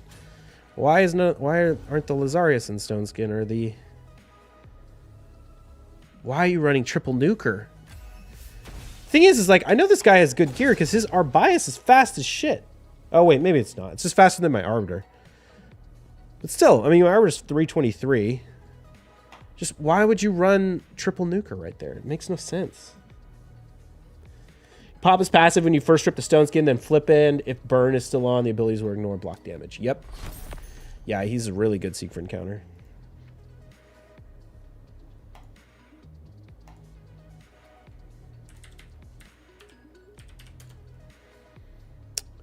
Impulse 5-star. Impulse 6-star legendary.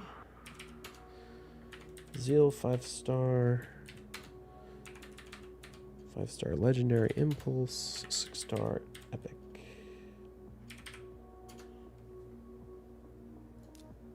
See if we can quad that. Nope. All right, give me speed. Ooh, I like this. Speed, defense, stick, crit damage, resistance. Quad speed that. Give me a quad speed. Okay, maybe if this triple rolled speed, I might use it on someone. If this quad accuracy, quads, I could roll it for accuracy. I'm not going to roll the Zeal. Okay. Impulse is OP now? Yeah, it's like the best set in the game. Okay, maybe not. Well, I don't know. It's pretty damn amazing. It's insanely good. I have some decent pieces for it. I don't really... I mean, it's basically speed set. Finally, 2 hours of trying. What's up, Nick? Okay, I gotta not give away all my secrets while we're doing this fight. I don't even remember what Nick runs. Wukong, Narcisse, Rotos, and Stone Skin, Harima, Armons, and Stone Skin, Yumiko, Resist, and Mikage. In Stone Skin.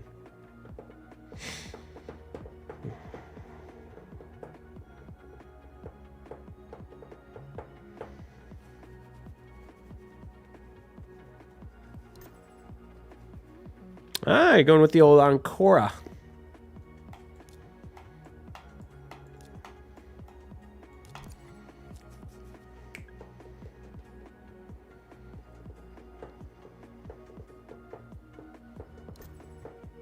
Oh, I forgot you have Galathir. That's annoying.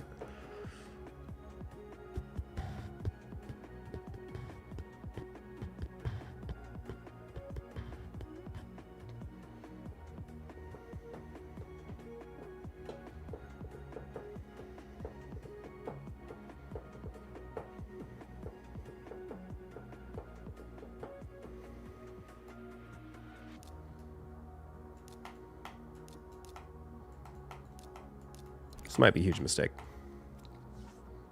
You got him yesterday. Oh, you're right. I don't have Galathir in here. Well, that just creates all sorts of a mess. Let's see how this goes.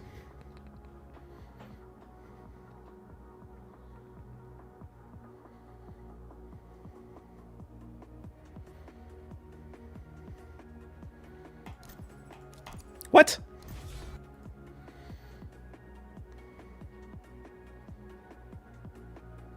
All right. All right. We'll see. We'll see what you're thinking. I Ah, fast Galathier. That's a bummer. Not that much of a bummer, but it's a little bit of a bummer. Oh, I didn't watch to see if I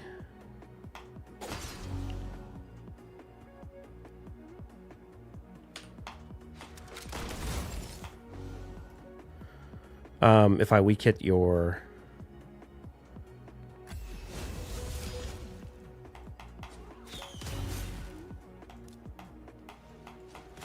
And Korra. Clearly I did.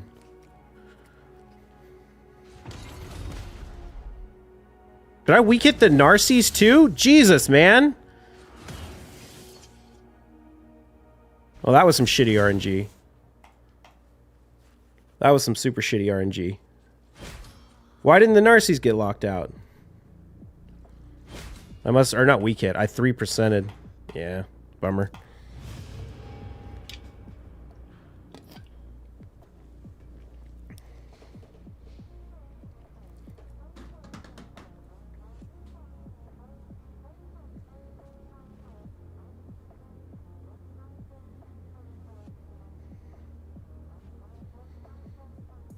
What happened to Narcies?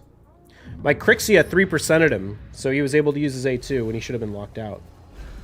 I think Ancora counterattacks? Even if she did, he doesn't, he shouldn't get it back.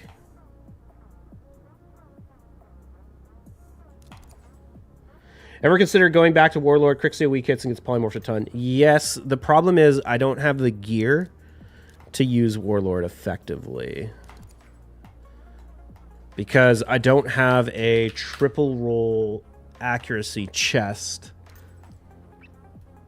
in speed set. Oh, Jesus. Wait, is Pretzel not in my spreadsheet?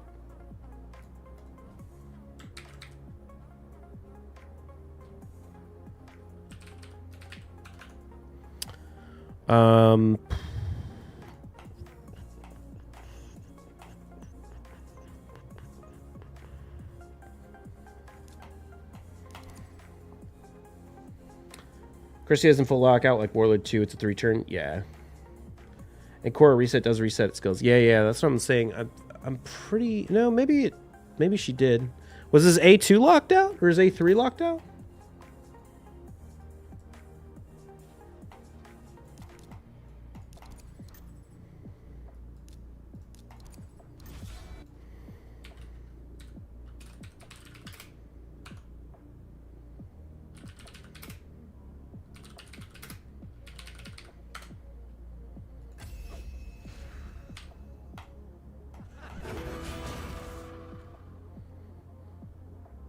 It's the right play here.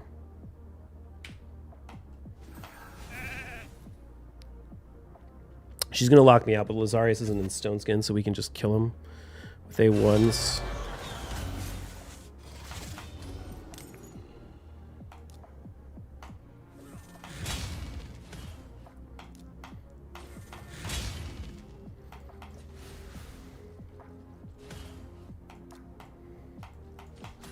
She will reset the... Oh, nice. Nice. The perfect timing on that.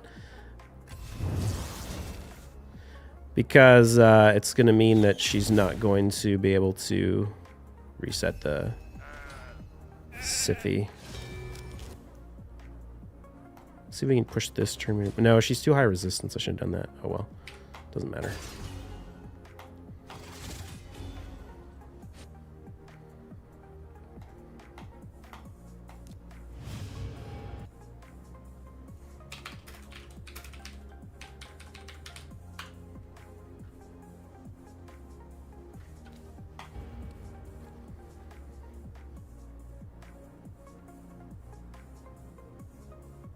Well, that Siphi was faster than my Kaja, wasn't it?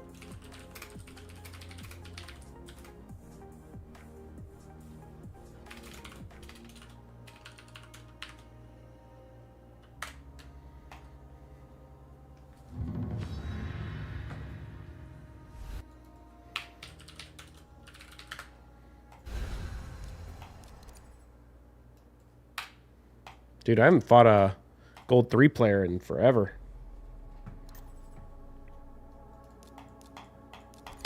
Anyway, what I was saying about the Warlord is, so it's part of it. The problem is I don't have a good accuracy chest, but I think I might still build him.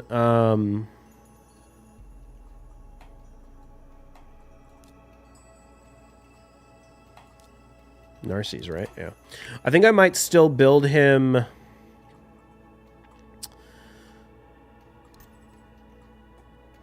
Razzle? Okay. Well, what am I? I'm like sitting here questioning this guy, but he's 3,900 points. So,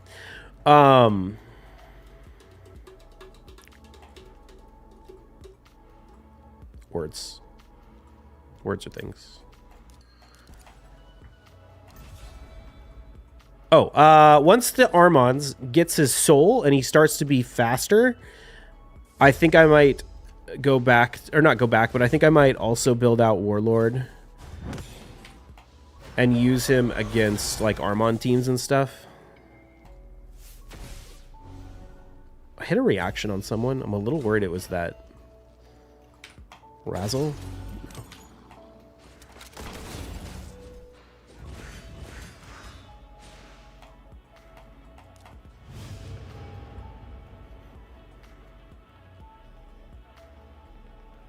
Causes the random matchmaking with people in gold 3. I don't know. It was kind of weird. Because it wasn't like I could see it happening like earlier when I was losing over and over again, but I've been doing reasonably well.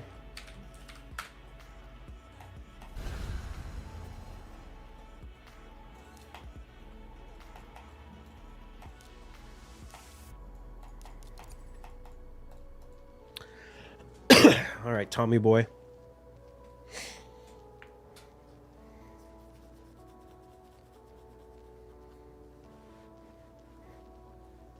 I wonder if he's in chat.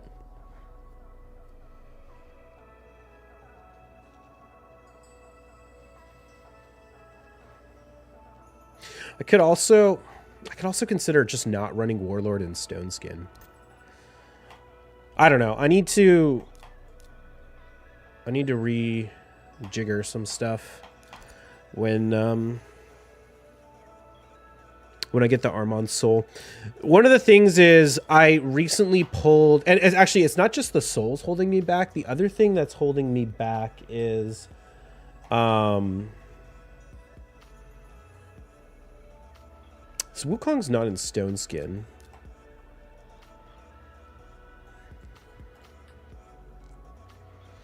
I could run Foley. I could run Siegfried though.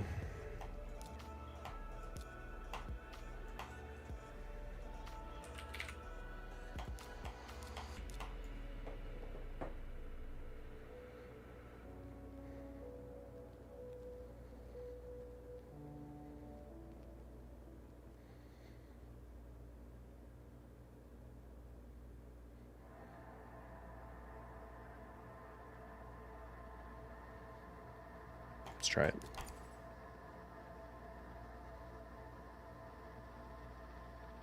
Got my Warlord over 380 speed and 4 stun Stone Skin and 4 supersonic. That's nice. What's his accuracy? Use him over Crixie most time, not get sheeped. You have stats on all gold players? I mean, I can't say I have it on all gold players, but I have it on all the players I fight.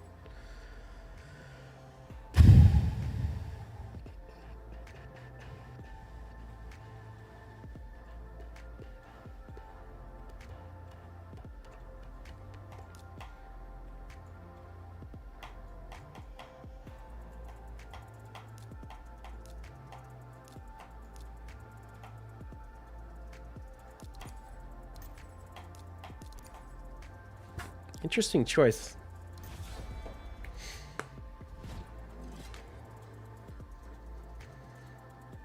Tara Stone Skin's never ever stripped. Oh shit! Tommy boy with the super fast Galathir. God damn, dude.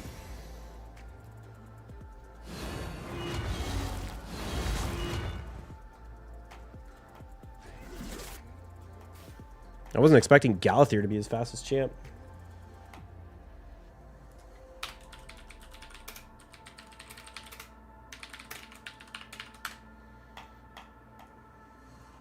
We only have 2 minutes left, so no reason to pop those tokens.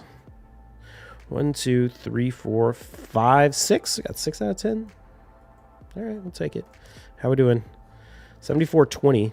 Oh, we got like 20 points today. Sound a little stuffy? Yeah, I've had a cold for a few days. 60 points off of red. Dude, it's wild. How did the points go up so high to get into top 50 again? I'm like 200 points behind after being gone for a week. I feel like there's a couple of new Krakens that started playing Live Arena a lot more recently, and that's what's maybe caused this. Where's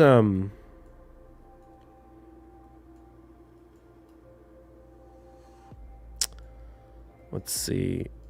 Who do I know recently started doing Fade? Yeah, Fade from IPR. This guy's a huge Kraken. You can see it has like no battles. That's a new one that's up at the top. Any of these other people pretty new?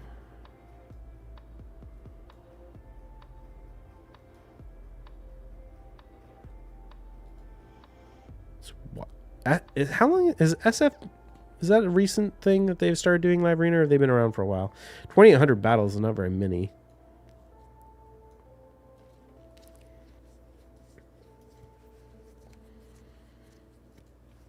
How's Tiger RR doing? Oh shit, we passed Caught in number of battles played. I'm two battles more than Caught. Oh, and we're tied with Tiger RR. Oh shit. Oh man, now I kind of want to do one more Live Arena battle. One more Live Arena battle, and I'll have the most Live Arena battles of anyone in the top 100. Check that out. Exact tie is wild. I know. What are the odds? We're currently tied. Number 1. Most arena battles played. These guys have been slacking. Because I feel like I used to be like way behind them, and then I went on vacation for a week and didn't do any Live Arena, and I came back and I'm caught up.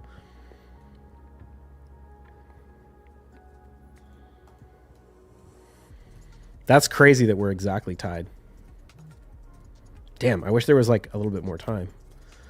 Could have done one more battle.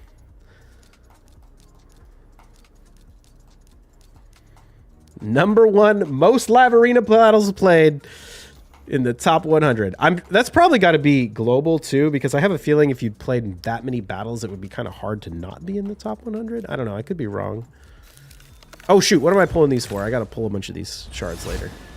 A bunch of shards later. Just gonna have to feed this stuff. All right.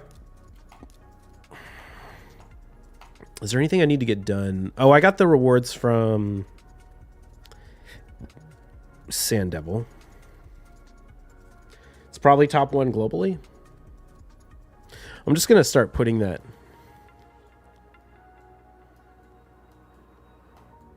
Number 1 most Live Arena battles played. I'm claiming it. I'm claiming it until someone else tries to take it from me.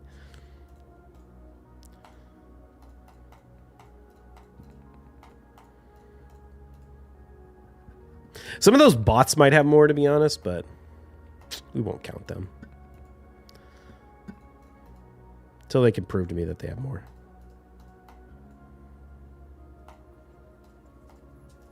Because I could see the bots having a ton of battles, but not because they don't win them, you know what I mean?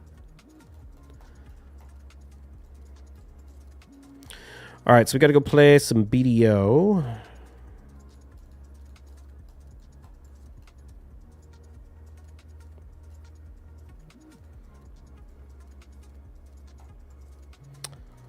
Jump over there. Oh my god, dude, why is the... They messed something up with autopathing in this game, and it keeps doing dumb shit to my autopath and screwing me up.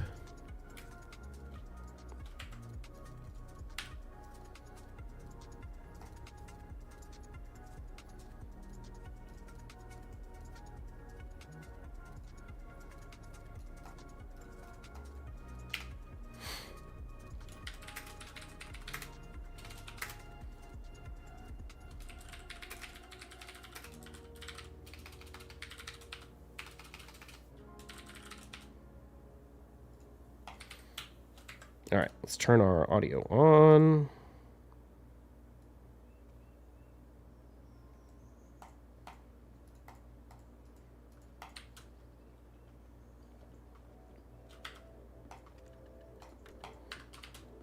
And then I need to go do Pit of Undying. So go do Pit real quick, and then we'll come back and enhance.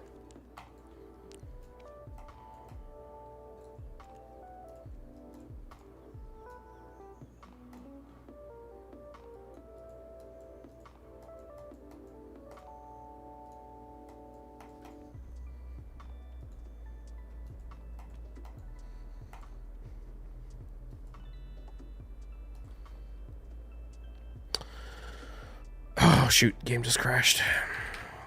It's been happening to me a lot lately.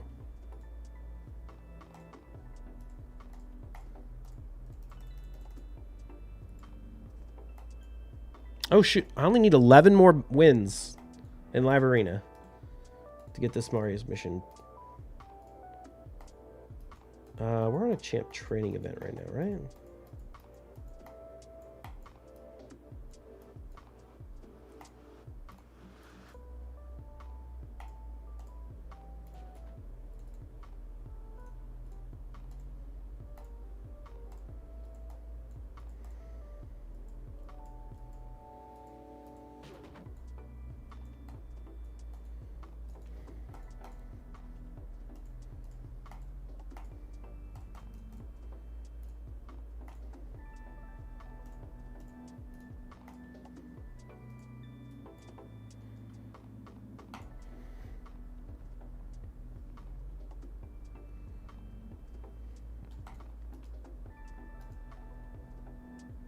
Champ training is extra boring. Did a bunch of Sand Devil.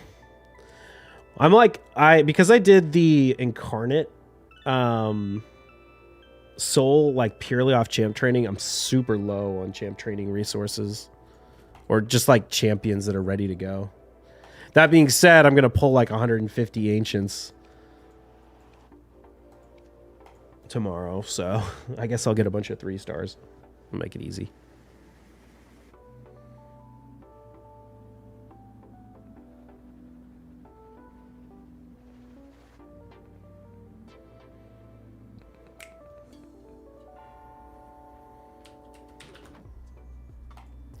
New champ sucks, so let's grab for something to do. The new, the fusion? Oh, whoops, we were supposed to go on the... Or Shemnath. Or both. I wouldn't be surprised if the new champ, or if the fusion ends up being in some super unique teams, to be honest. The 2-turn taunt on a 3-turn cooldown is one of those things that can end up being like, oh shit, nobody thought we would use it for this, and now it's like super OP in this one comp where you need that, you know what I mean? So I would be a little bit hesitant to skip him for that.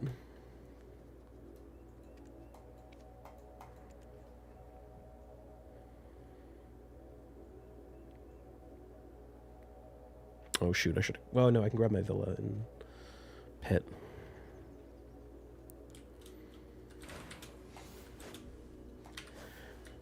God forbid big raid CCs think about a kit on more than the surface level. I mean, I know Bronco already did a video talking about how to use the fusion in the Yannicka Wixwell team. I started watching the video and I got distracted. You create a new dungeon where you really want the taunt. I already have that mostly covered in Hydra. Bronco's elite. Yeah, Bronco has good stuff for sure.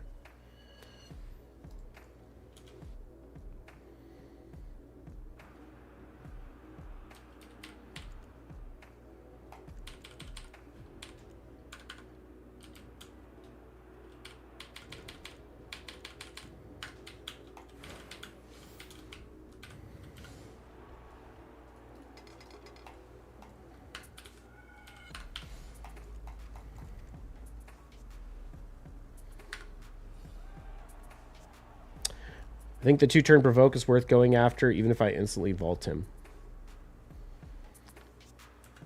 Are you asking that as a question, or are you making a statement? I'm going for every fusion that I don't have Faction Guardian specs for yet. I mean, let's be real. For an endgame player, fusions are pretty damn easy.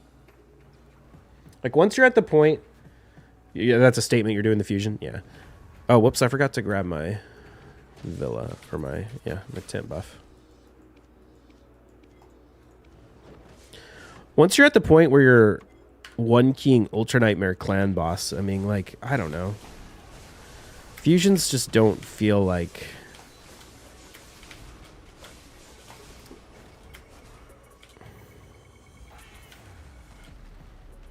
I don't know. I guess if it was...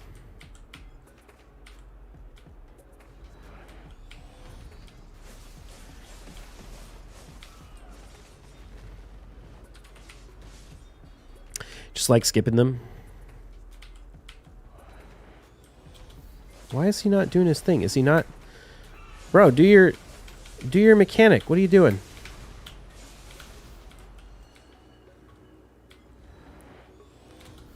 I don't understand what this boss is doing. He's just like sitting here not...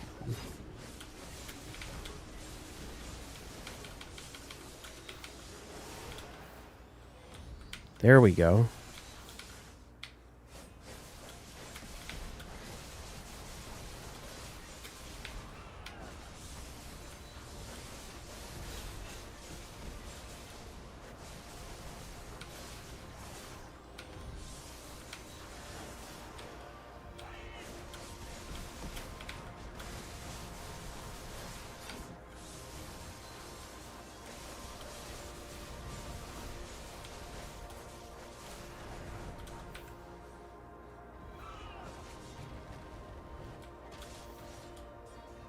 You do your mechanic now?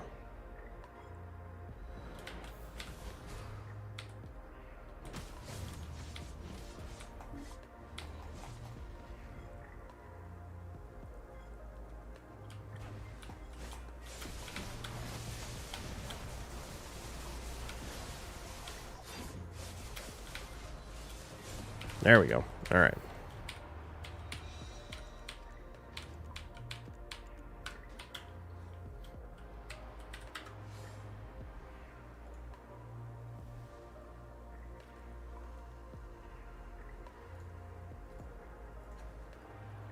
Oh, we don't have Durin today. It's Syndra.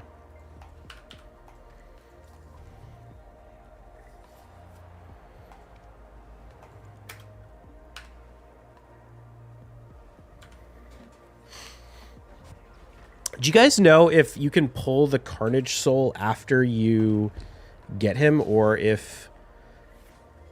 What am I missing? Oh, I'm missing food buff.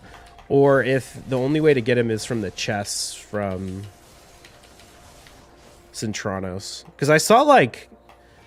Doc has a 5-star Carnage Soul, and I'm like, did he just get super boosted from a chest, or did he pull it from a actual stone?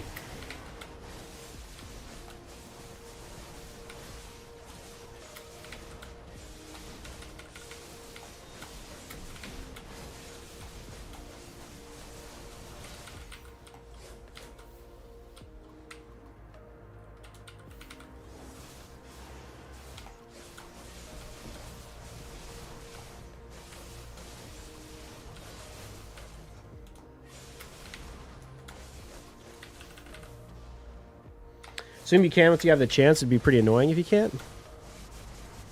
I mean, I don't know.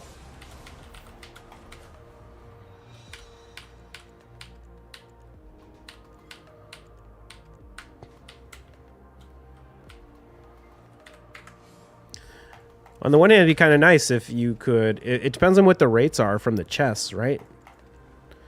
If the rates are, like, decent... But I can't remember if it sets it up in such a way that it's like a split soul, or if it's a perfect soul.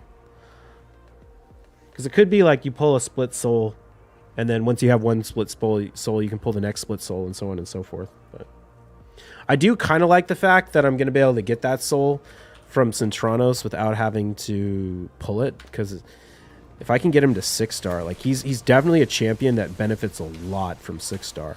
Particularly the accuracy at 5-star, and then the speed at 6-star would be super nice.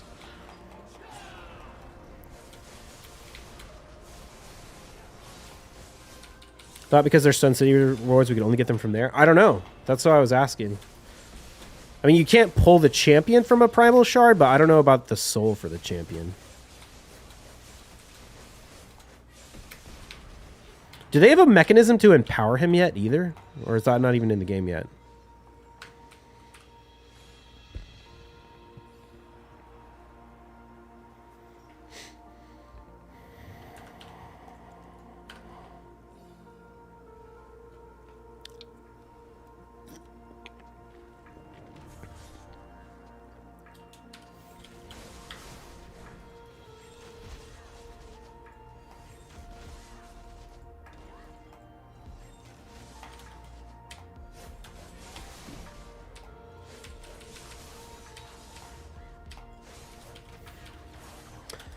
All perfect souls, but you can't pull them out of order.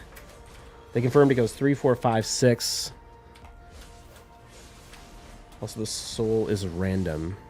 You can pull other stuff like coins. Yeah, okay. We don't have any data mine on what the probability of soul is versus what the other things, right? It's kind of weird that they made it like that instead of just making it split. Like, why did they make it a perfect 4-star soul if you can't get the 4-star until you already have the 3? I mean, I guess it's kind of nice because you get a little bit of coins or whatever, but it's weird. You don't see him on the menu to empower? There might not be a way to empower him yet. Do we have any other mythical demon spawn? Is Aphodus demon spawn?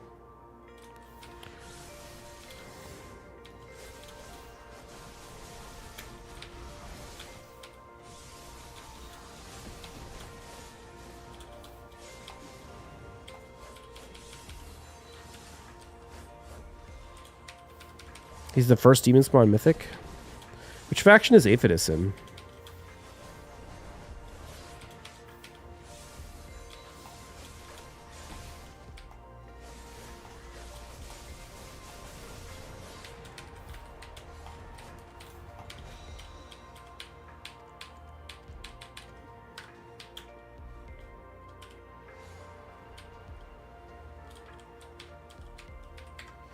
Aphodus is Dark Elves. Oh, that's weird. That makes no sense.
They've started doubling up on factions, or on mythicals for certain factions, right?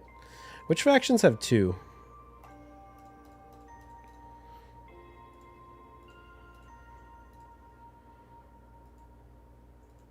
Sylvan have 2? Oh yeah, Sylvan has Nice and Arbias. Was Arbias in the first one? First set? I think she was. Sylvan Watchers does, or Shadowkin does.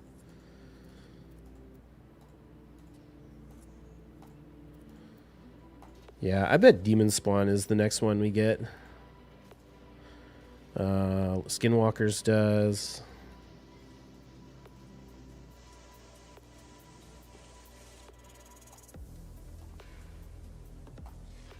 I bet Demon Spawn is the next one.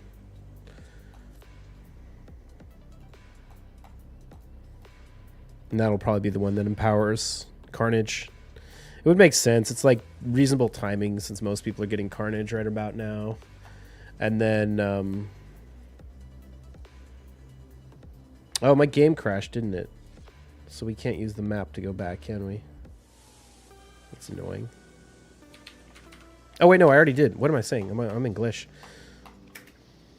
Game crash. I guess, no, the game crashed before we swapped.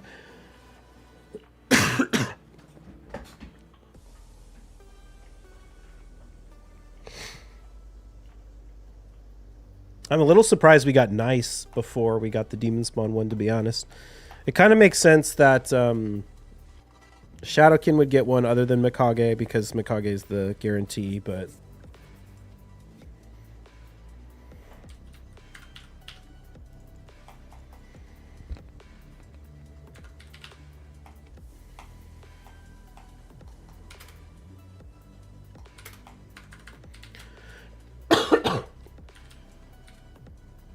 Oh shit, I need to burn some Tri-Reblath.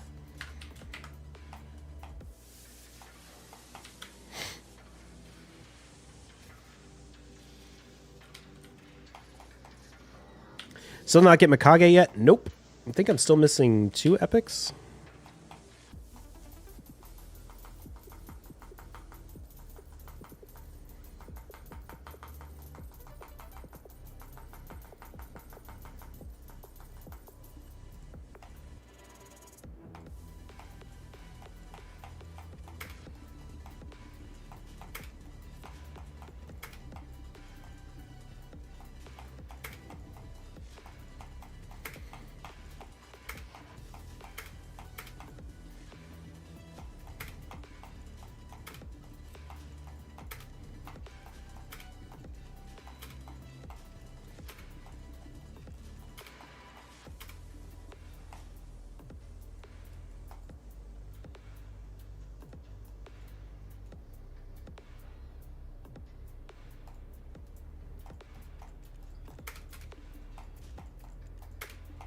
Sheesh. Yeah. Well, I don't pull that many shards, you know?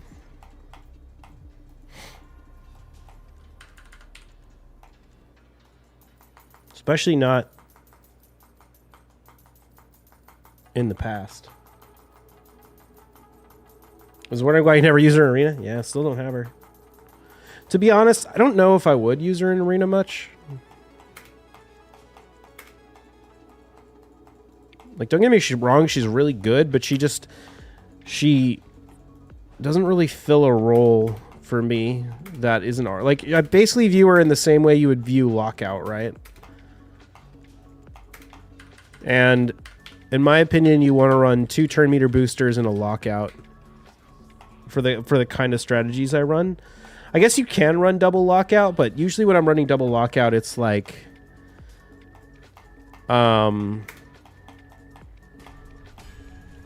Armon's Crixia, Kaja, and Mikage doesn't bring her own speed aura, so that creates a problem as well.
In your last vid, you said you were going to start using Warlord a bit more than Crixia. That took longer than I thought it would, or weak hits are so brutal when they happen.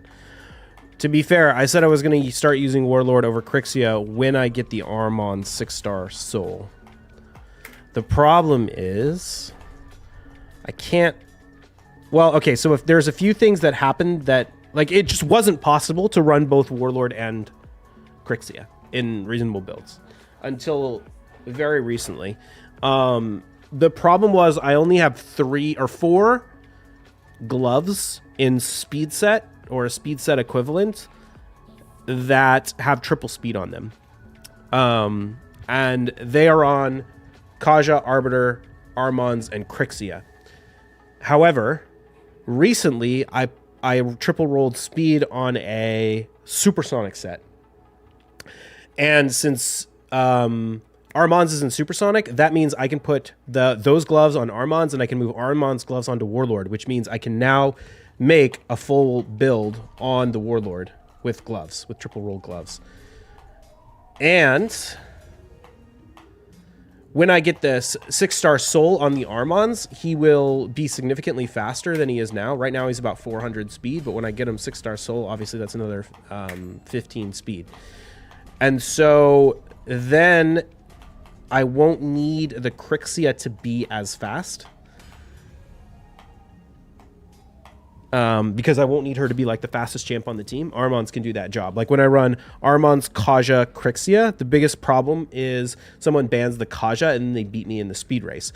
But if Armans is fast enough to win the speed race by himself, then that's not an issue. Then I don't need the Crixia to be super fast either, because either they ban the Armans and then the Kaja boosts into the Crixia lockout, or they ban the Kaja and then the Armans just pushes their turn meter back. So that's the idea behind all those builds. And when that happens, then we can move.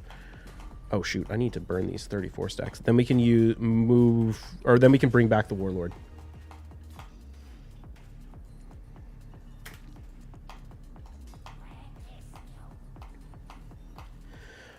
She's really good, but maybe a bit late to the party. The fact they released Siegfried, Armans, and Cora, etc. There's so many meta Magic champions. Yeah, it's a big problem.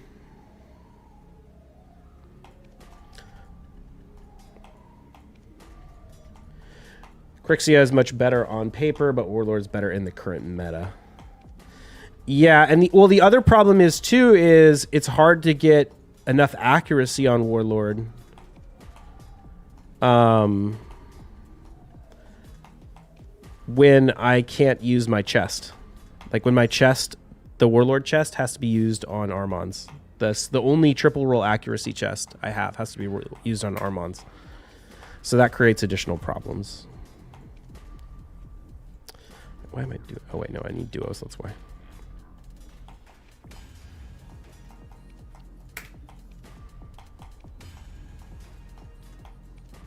But either way, I do want to, when I can get the Warlord back to being speed tuned with the Kaja.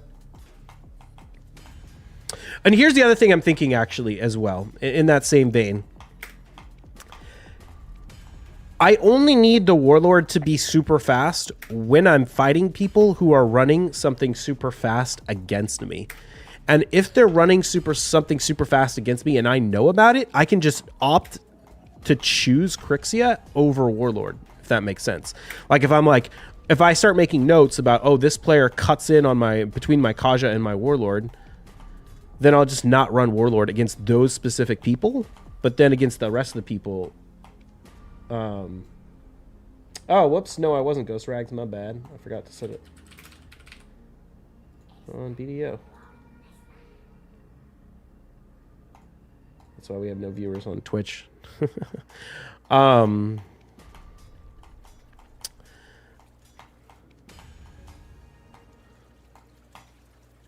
was I saying? Oh, yeah. So then I can just pick which one makes more sense for the specific fight. Having only one chest is a bit unlucky, yeah.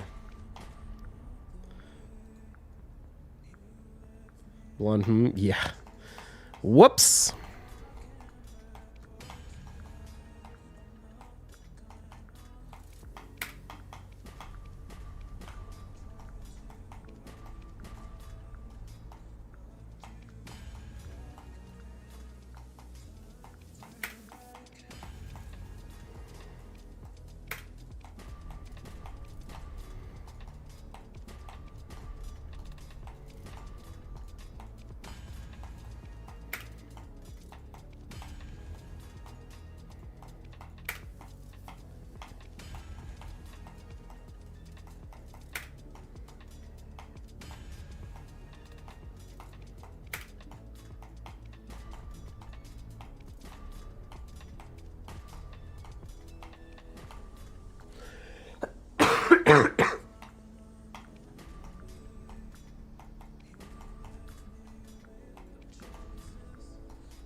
Damn, no 6-star Speedless. Feels bad.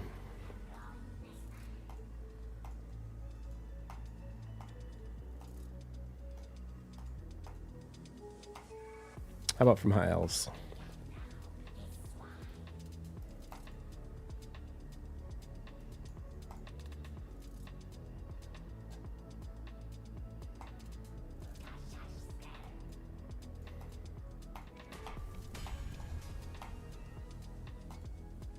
Got a bit comfortable with Warlord's turn meter drop. It's very strong. Yeah, oh, for sure, it's good.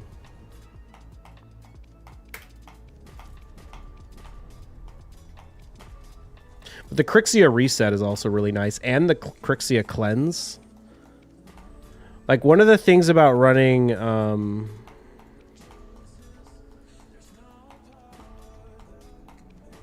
Crixia over Warlord is like you don't necessarily have to always lock out. Sometimes it makes more sense to turn meter boost with Crixia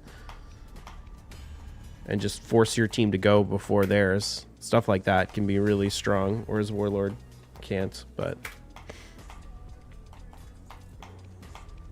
I do think in the current meta, when Siegfried and Armons are like the key champions you need to lock out, being Spirit Affinity is pretty brutal. So I do want to work it out, but just requires more gear. That's why I'm still farming 3x speed events in Dragon, to be honest. It's like the only reason I still farm 3x speed events.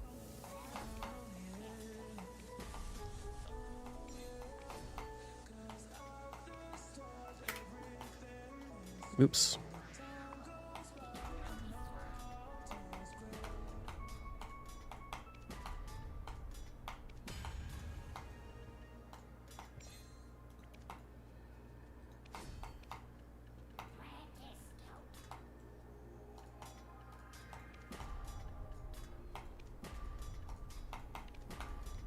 Then the other problem is I also want Sulfurion built, and he needs the same gear as all the rest of them, speed and accuracy. And if I ever pull a Galathyr, that's going to be the same problem. So too many champions that need a ton of speed and accuracy. So Plarium keeps me grinding Dragon. Crixie is taking a backseat once you get 6-star Armons? No, not really. I'll just use her a little bit less.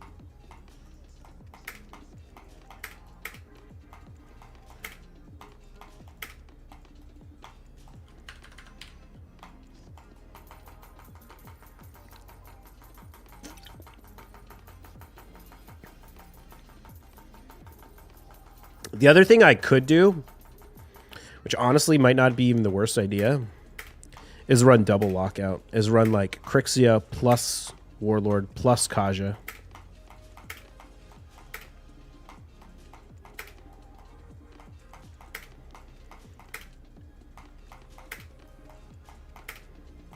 That'd be a kind of weird one because people wouldn't, like, people might opt to ban the Kaja and leave me with like double lockout, but then you could use Crixia turn meter boost and Warlord lockout.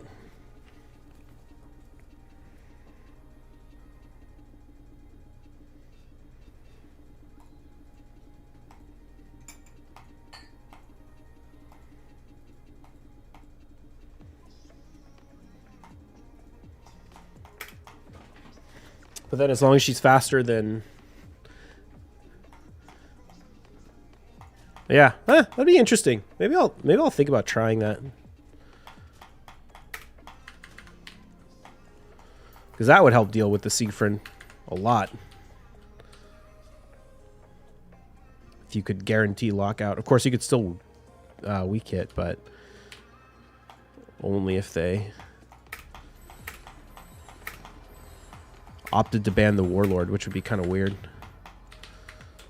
Like, I feel like if you run Crixia, Kaja, Warlord, the Warlord is the least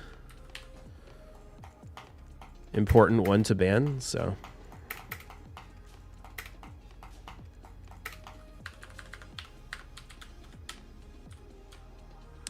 Vic 2 at Lockout, Kaja 2 DPS, they might ban Kaja for sure. Especially if they have the Ancora Sifi Mikage and they can just outlast you.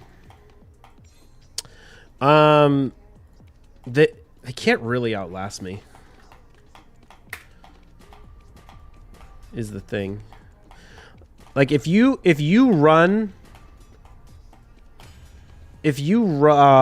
Kaja or Crixia plus Warlord into a fight, unless you can resist the lockout, you are going to be locked out 100% of the time. Because not only do you have to deal with the fact that Crixia can lock you out, you also have to deal with the fact that Crixia can reset the Warlord and keep the lockout going even longer.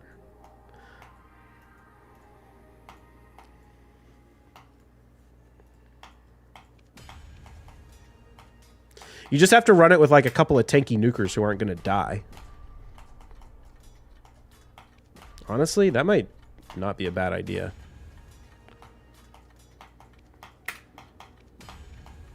It's a good crystal setup for a new player. You are asking the wrong person. I don't even know what a good crystal setup for a me is. Probably check... I don't know. Does anyone know of any guides for crystal setups for new players? Mikage Pacifi Sleep Chain is what we're worried about. Well, Crixia is immune to sleep in Form 2. And she can cleanse and she can put up block debuffs, so... it's not that much of a threat.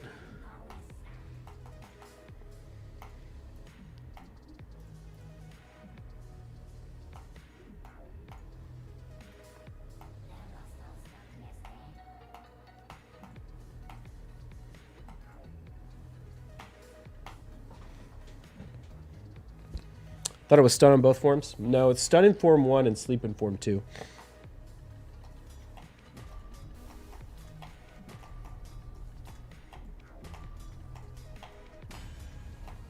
Warlord also brings block debuffs. So it's like, yeah, I mean, it's a problem, but like, I don't think a Sifi and a Mikage alone are going to be able to permanently lock out. I mean, and here's the thing, is even if they sleep your Crixie, or like they can't sleep your Crixie, but even if they could, like, they can't sleep your whole team, right? You just have to take out the nukers before...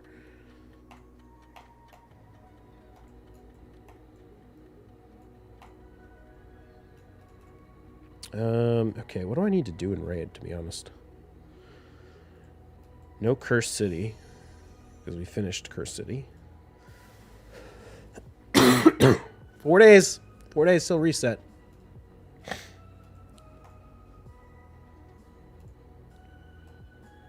Also run Doom Tower.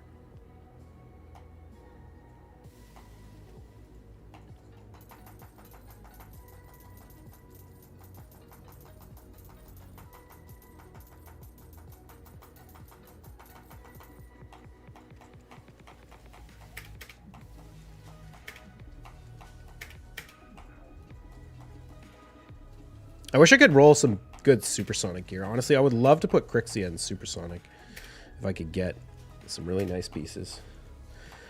So bored of Cursed City? I really like Cursed City, actually. I'm having a ton of fun with Cursed City.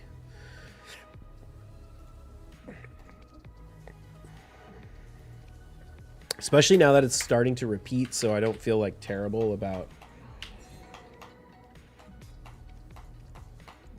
building champs. What are you enhancing for profit? Whatever's profitable.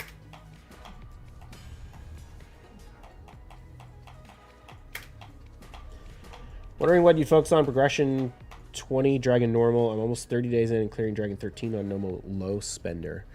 I mean, eventually you want to get all the dungeons to 20. I don't know. There's like the advice I would give like an actual new player, and then there's like what I would do if I was playing a new account. Because if I was playing a new account, I'd do a bunch of like weird stuff like farming speed boots and Nightmare Campaign and things like that. Who's your first level 60? Yeah, I mean, you definitely, I think it's a good idea to try and progress to farm Dragon 20. You also, I mean, the big thing you want to work on early game is like your clan boss team. So you walking AFK on weights? Yeah.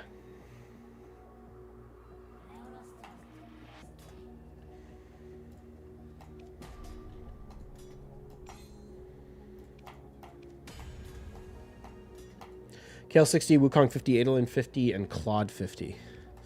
Okay. Yeah, I mean, I wouldn't really worry. I would worry about making like a full team of 60s for clan boss.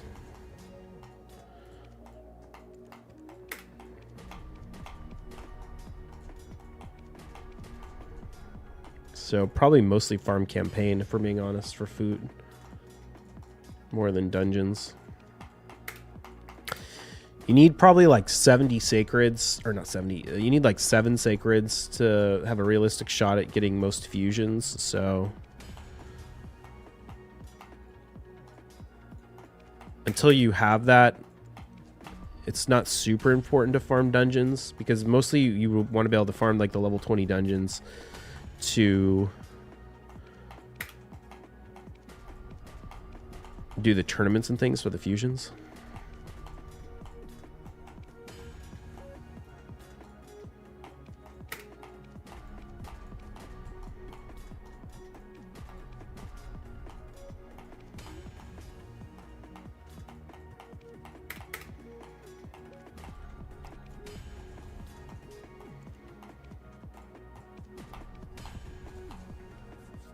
You have another free-to-play account with Trunda and Kale, just lacking gear. Gotcha. Yeah, try and grab some clan quests every reset. There's some clan quests that you can do like pretty easily. Like, for example, like placing speed buffs in Tag Arena and things. And you can make like little fake teams to do it. And when you get your clan gold, you can spend it on revenge accessories. That's a really good way to like boost your early game progression, because accessories are going to be really hard to get early game. Nice, got another 100 stack. How many? I need to go burn these cadres. Bought all these cadres a while ago, and then the price crashed. I'm like, shit, I need to make them tet and sell them like ASAP before the price falls too much.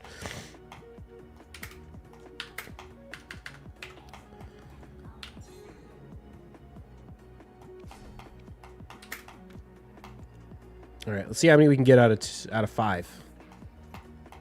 1, 2, 3, 4, 5. Oh, brutal. You're killing me, Black Spirit. You're killing me. Okay. Let's make a Tet Debo.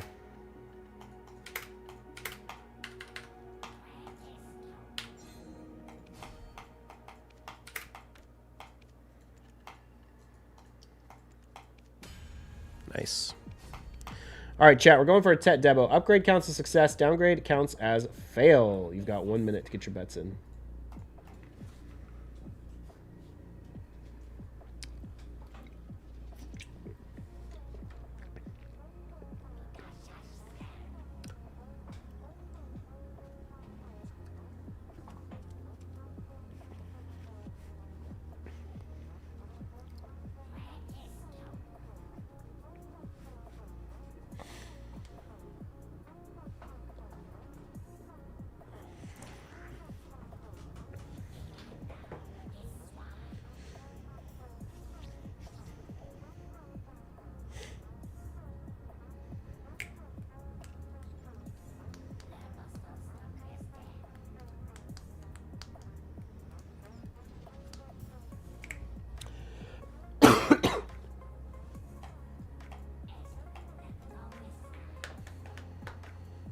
5 seconds. All right, it's a close. 71% in favor of success, 29% in favor of fail. Here we go. 1. Nice. Got a 1 tap. Hell yeah, that's what we want to see.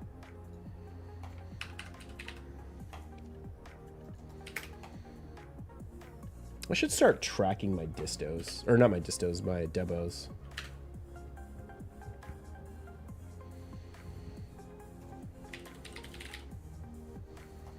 How many distos did I do total before we stopped making distos?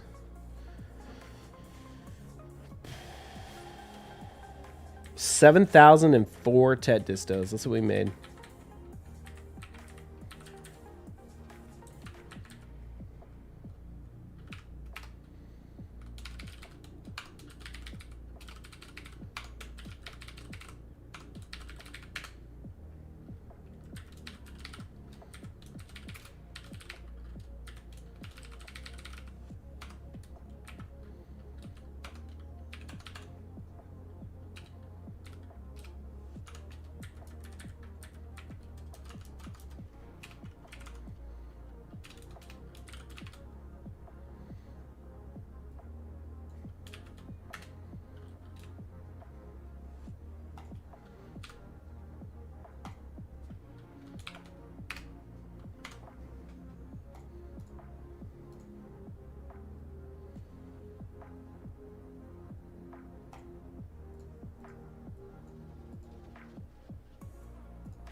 All right, let's get that guy on the market.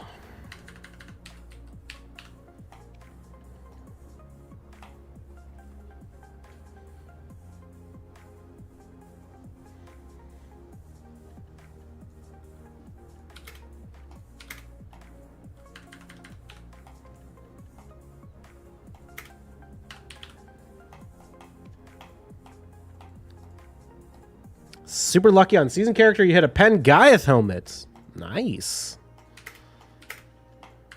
There you go.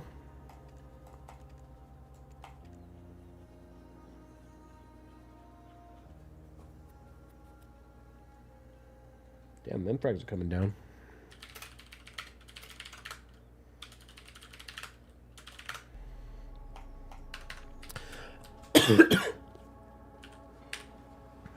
How much are Gaius going for right now?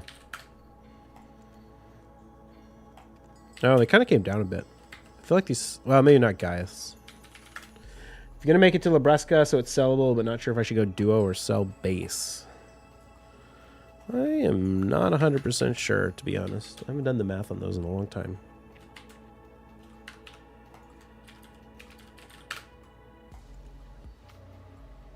Duo's worth 41 and prize worth 30. It's probably cheap. Probably better to sell a duo.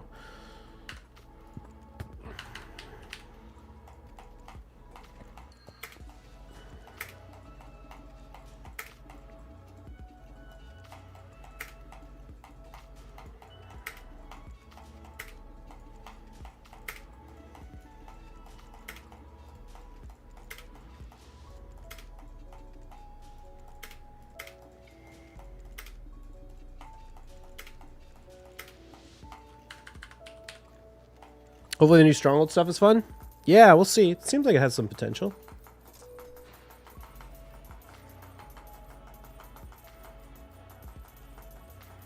You're missing 1K Caphras or C10.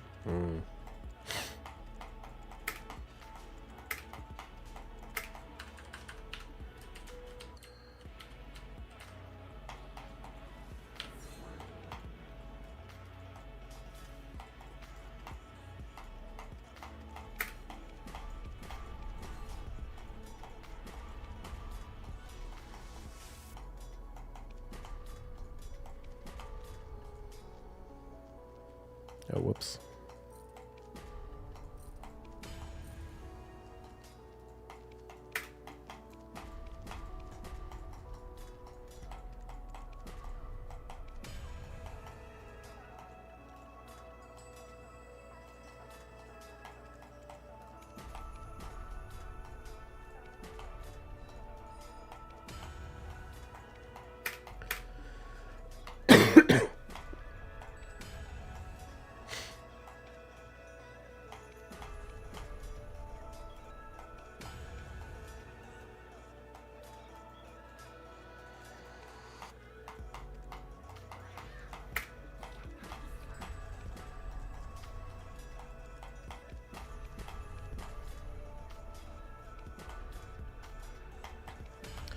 Do you think when I get Carnage, I should prioritize my best gear on Georgid or Carnage?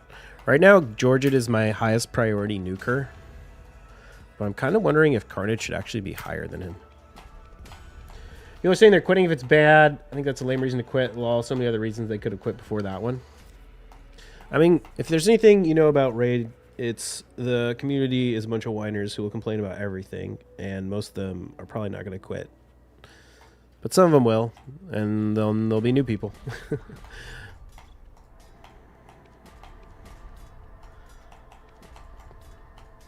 I say Raid. To be honest, that's like every video game. People just get burnt out on games, and then they just look for reasons to quit, rather than just like quitting when they're not having fun anymore. At least some people do.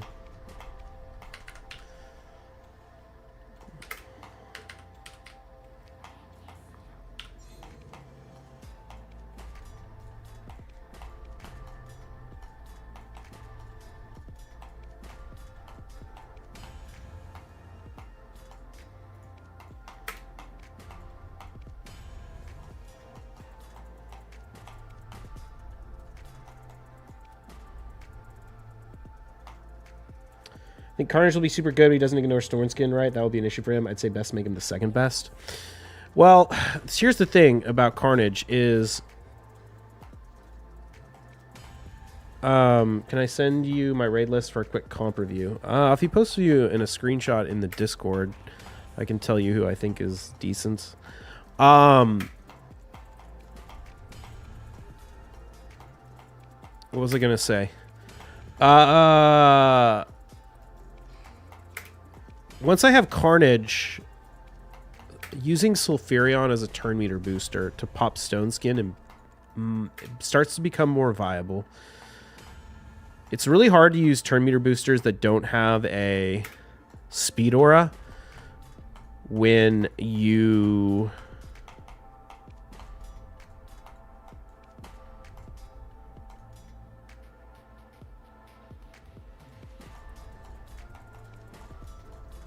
Sorry, when you don't have a really good nuker with a speed aura. Plus, we'll have Marius be even faster than Carnage. And Marius also gives the increased accuracy buff to Carnage, which could make his damage in his form 2 like absolutely insane. Like if you build Carnage with like 350 accuracy, and then Marius gives him 50% accuracy boost, that's literally like what? 5 times divided by 3. It's 175% more crit damage in Form 2 for Carnage. Like, that is insane. I think people are sleeping on that combo, the Marius plus Carnage combo, because it's actually nuts. If you strip the Stone Skin with Marius and then Carnage just kills somebody with the A3, locks out the entire enemy team, and then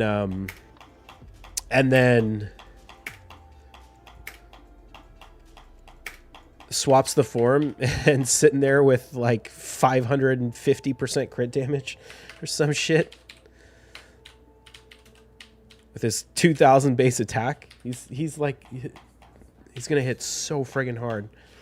You're trying to use Marius to actually do damage or just strip Stone Skin? Both. He's very similar to Stultus, basically. Marius, I'm going to use Marius just like I use Stultus. Like, well, actually, that's not true, because I'm not going to build HP on Marius as much as I build it on Stultus. I'm going to focus on getting more speed. Because my Stultus has like 70,000 health or something. Marius, I won't really try and do that.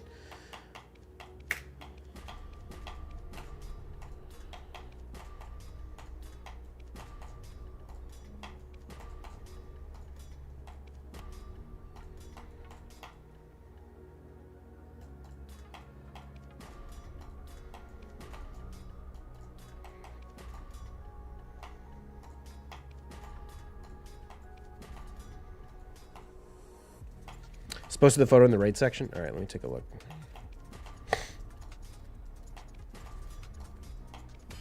Ooh, Pen Reblath feels bad, man.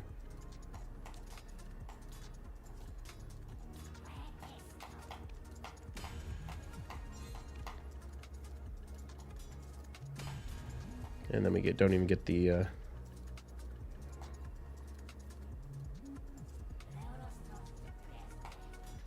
Tet afterwards. That's rough. Or not the Tet, the 110 stack afterwards.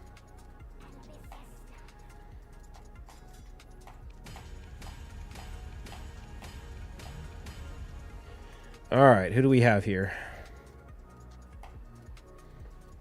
So you got Wukong, you got Claude, you got Coldheart, you got Adolin, Galcut, Seeker. Oh, Seeker, that's a good one. Rain Beast. Yeah, most of these other ones.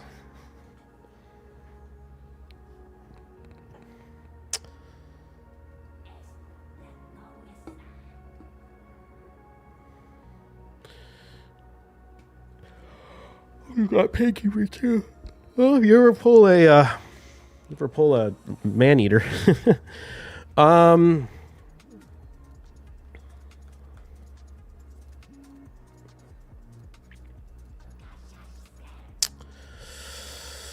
Yeah, what would I run? I'd probably run Seeker, Kale, Claude.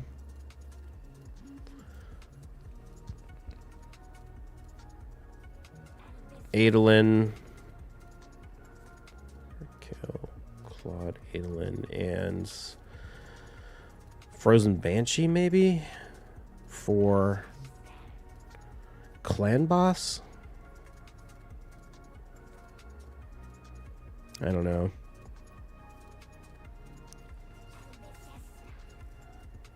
Oh, you could maybe run...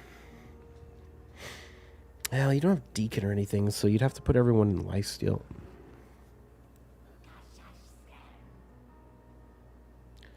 Doesn't hit very hard in PvP from what I've seen so far. Marius? Marius can smack, for sure. I mean, he's not like, you know, Georgette or something, but he deals decent damage. He's got like a 4x multiplier on his A3, and he increases defense beforehand. He's like a little bit worse than Staltus.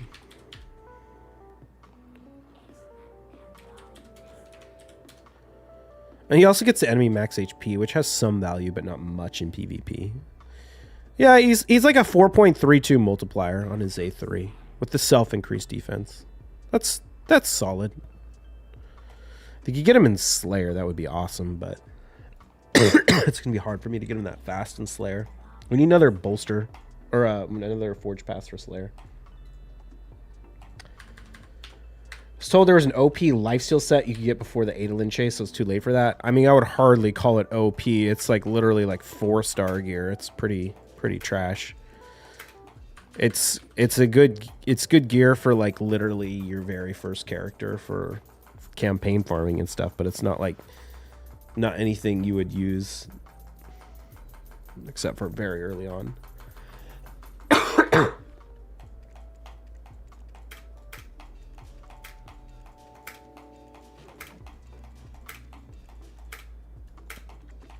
The other option is you could build a Shield Guard. Shield Guard is a monster.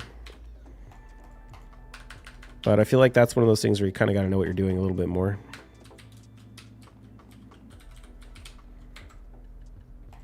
Be good to see in action. Yeah, I mean, Marius is definitely one of those champions that you wouldn't want to run as your only nuker.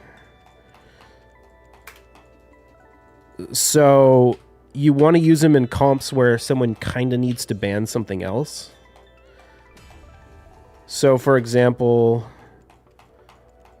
like if you have Armons and Marius and another nuker, they have to ban the Marius, or they have to ban the Armons. Or if they don't, then you get Armons into the fight, you know?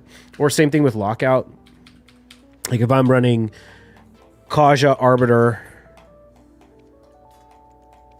or not Kaja Arbiter, if I'm running like Armons, Crixia, Kaja, Marius is perfect to throw in there. He self-buffs his own defense, so The fact that none of those champions are bringing self buffs is not important for him. He also buffs the defense of the entire team, which means you can use him to activate other defensive nukers. So, you know, if you want to use like a Brassclad, for example, or a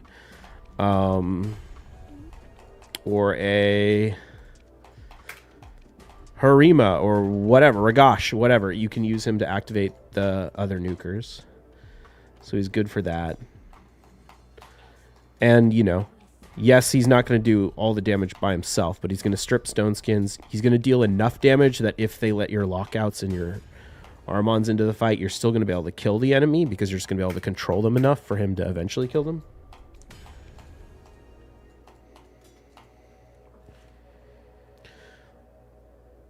If they get first pick and get Armons, you pick 3 supports, Carnage, Georgian, Marius. They ban your Carnage, Georgian, and you just can't finish them? No, not at all. You'd definitely be able to finish them. If I'm running like Arbiter, let's say I'm running Arbiter, Crixia, Kaja, Georgid, and Marius. If they ban the Georgid, the Marius will absolutely be able to do enough damage to kill the enemy team if it's completely locked out and getting stripped. With just Marius? Yeah, absolutely. I have literally... I mean, I die all the time to Marius. Like, not all the time, but I lost a fight, like, earlier today running... What was I running? I was running, like... Kaja... It was Armons, Kaja, Crixia, like, Georgid Stultus. And they banned the Armons. And my Kaja... and my Stultus and everyone died basically just to fucking counterattacks from the Marius, like the Marius A1s and shit. Like he can hit really hard. Like think about how hard my Georgid hits. Marius can hit just as hard as that Georgid, maybe a little bit less, but close.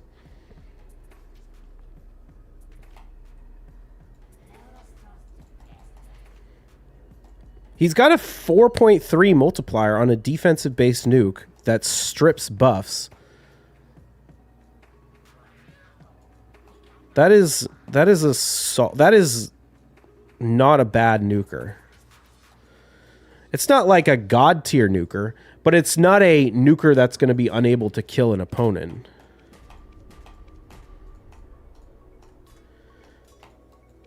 Only time I've seen you fight against Marius a few times, if I recall, he didn't hit super hard, he's just getting you over time.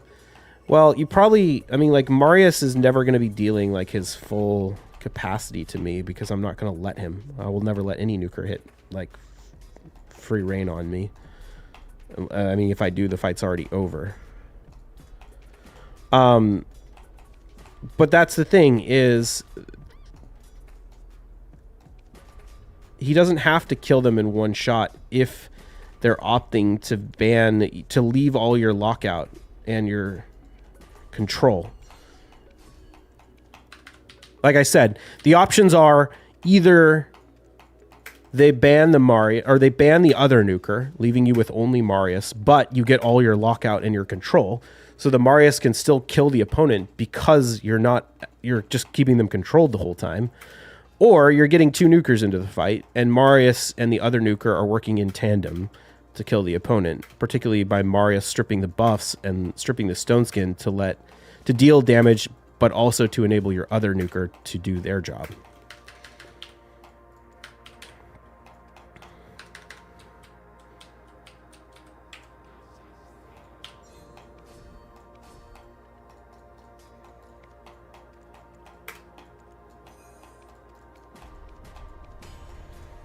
He's also, like, he does so much with his counterattacks and shit, too. Because, like, even things like Evil Eye Mastery, every time they swap turn meter, if they have temporal chains and you're buffing, it's going to activate it. Like, you'd be surprised at all the conditions that end up triggering Marius to activate his A1 all the time.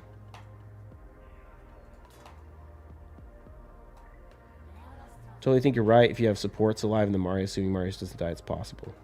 Yeah, well, every nuker in the game does really bad damage when they're dead. So that's fair. But I don't really feel like that's a criticism, since most champions aren't very strong when they're dead.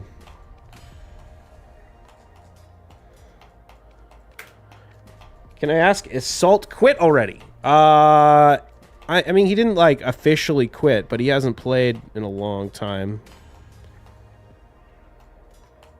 Well, I mean, I don't know. When was his last stream? He kind of stopped really playing when they killed Enhancing. And didn't really come back. Yeah, he hasn't streamed in a month.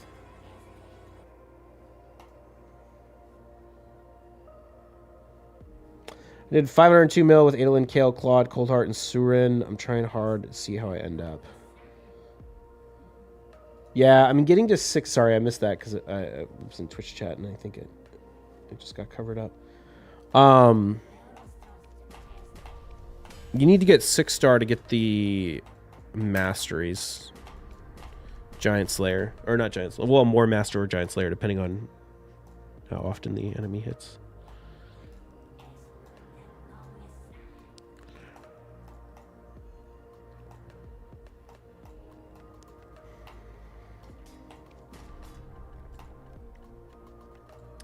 Saying if they're just tanking Outlast you, I think Marius as the sole DPS would be rough. Could be wrong, though. I don't know what this Outlast you is.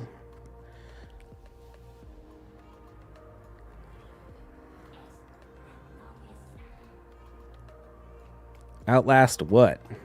If you kill their nukers... I mean, it all depends on the comp. Like, you're not going to want to run Marius into Taurus Marichka, for example. Because the Marichka is going to fuck up the Taurus. Or the Taurus is going to fuck up the Marius with all the counterattacks.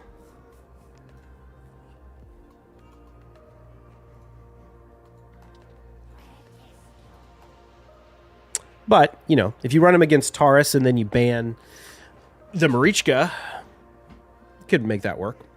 Also, keep in mind, he does place that Enfeeble on his A1.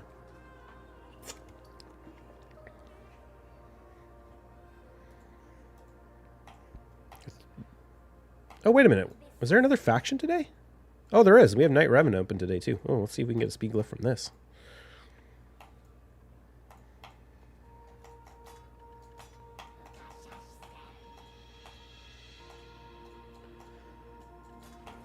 A lot of CAs that team was weird. I think it was DPS, UDK, Crixia, Sify, or something else. They won by outlasting you. I don't remember. Marius is a fairly good champion to be an outlast champion because he's defense based. He strips buffs, which is really nice. It's not just for stripping Stone Skin, but like if a Sify puts up you know, increased defense, he can strip that off so he can keep getting damage in. Also, once you get him ascended, you put him in Cruelty because he's one of the best champions in the game for Cruelty Blessing. So he's going to be knocking off a ton of defense with the Cruelty Blessing. Like this idea that Marius isn't good because of outlasting is kind of the opposite. He's much better in terms of an outlast nuker than most nukers.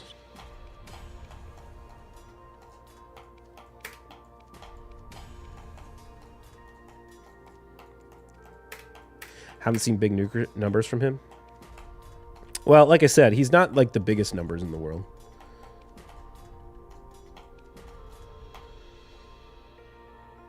Oh god, I keep forgetting to make these accessories try.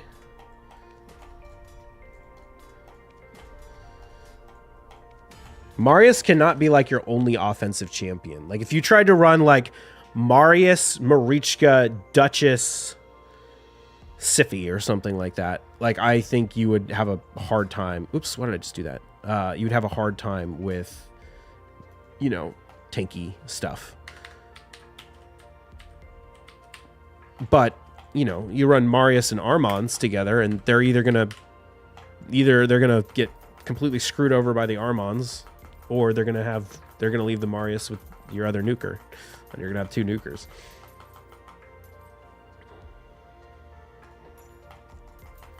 You're just not explaining it well enough. I just don't think this phenomenon you're talking about is actually a problem for a well-constructed team.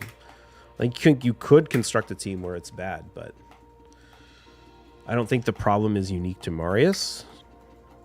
Like, if you pick too much defense and not enough offense, that can be a problem no matter what.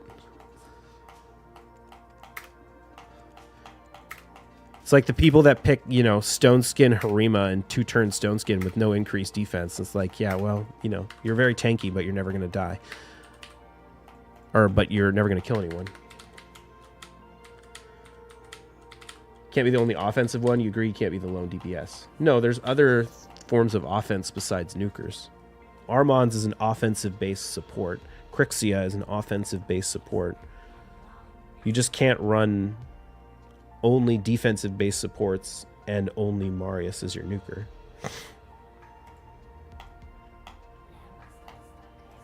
You shouldn't really run... Well, I guess it depends. If you're running a go first team, you shouldn't be running only defensive supports anyway. Damn it, I did it again. Why can I not remember to make these tries?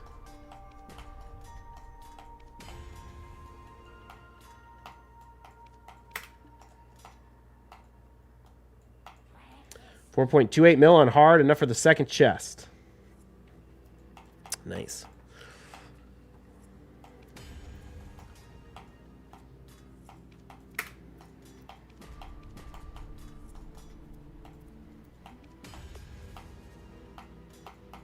I also would never like open with Marius.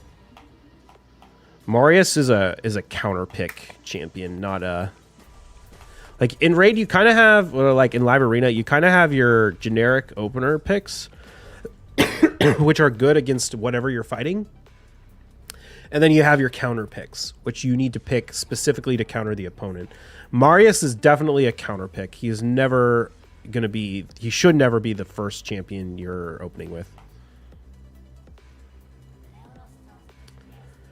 I think we're on the same page. What are you thinking for him? I was going to say to try him in Stultus' gear if you have 3 accessories and Skinwalkers. I want him to be a lot faster than Stultus. And that's going to be the biggest struggle for me, is getting damage and getting speed out of Marius. I might try and get him in. I do have the accessories, but they're all on Nishak. I will see if I can make a reasonable build in Slayer. I kind of doubt it.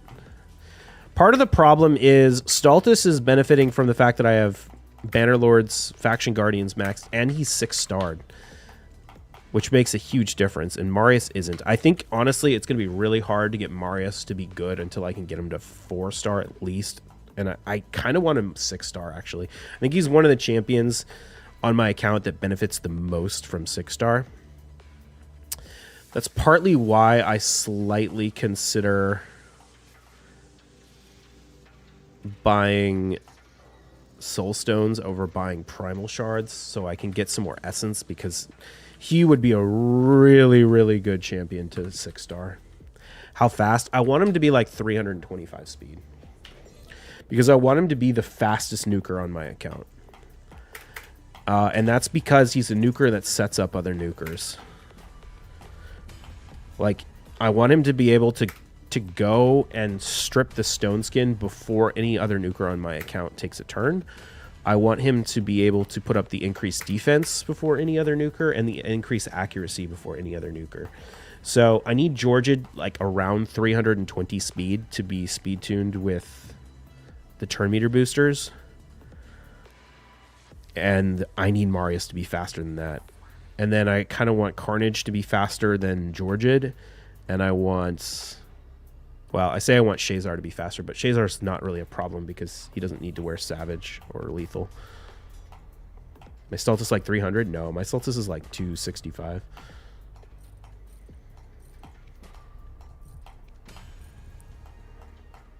But Stultus is going to have a baseline 25 more speed than Marius, because of the blessing and because of the area bonuses. So it's super tough. Part of me is tempted to also like maybe save my money and spend it all when they do the Prism Shard for Skinwalkers. The thing is I also really want High Elves Faction Guardians maxed. 265, ouch. 265 is fine because it's speed tuned with the Georgid. So the Georgid goes first, turn meter pushbacks the enemy, and then the Stultus can follow up. So I specifically focus on damage over speed. But I also focus on health on the Stultus, and I'm not going to try and get health on the Marius. So we'll see. I've been pushing a lot to try and get faster Savage and Lethal gear, and I've been like really focused on looking at what gear exists on my account, what stuff could I potentially take up to plus 16 that would enable me to get Marius fast enough. And I might need glyphs. I might need or 6-star glyphs. 6-star glyphs honestly are holding me back so much. Like that's the thing I need more than anything. Like if I could buy 6-star glyphs, like that'd probably be where like the most economical place to put my money because it's just they're so important. What's up, Beewees? Happy 4th of July. How you doing?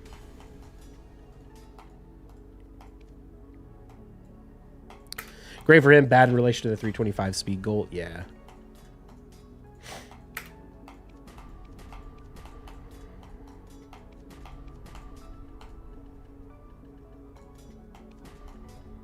But it'll be easier to make the build that's not in Slayer because I won't be limited in like what accessories I can use. I can use offset pieces like triple rolls in, you know, non-sets. That kind of thing.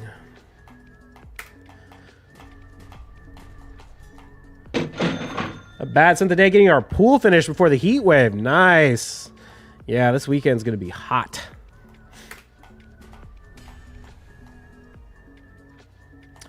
JC Farman, thank you for the follow. They make a ton of glyphs. I think that's one of the few things even Plarium thinks is too far. I actually don't think glyphs are too far, to be honest.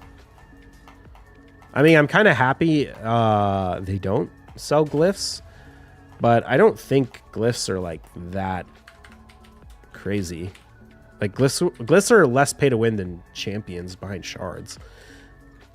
Because the thing about glyphs is, well, I don't know. I guess it's mixed. Glyphs just really benefit people who've played a long time.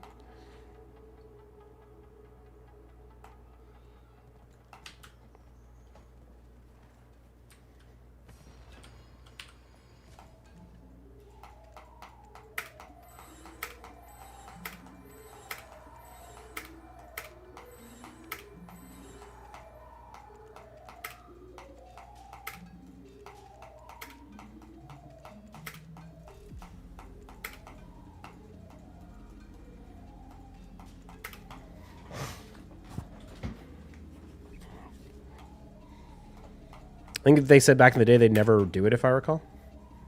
I mean, I'm fine with that. Benefits me. But it makes it really hard for, like, new Krakens to catch up when it's like you can spend money on all the gear in the world, but if you can't glyph it, makes it way worse. You know what I mean?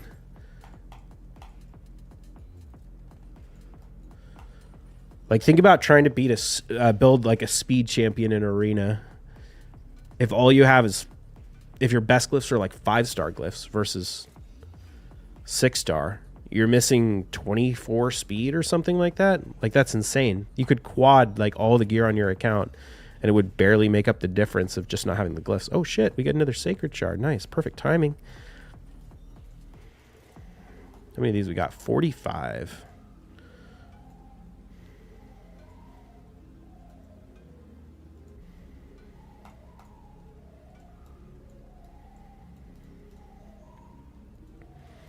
Any champions I could unlock a mastery on?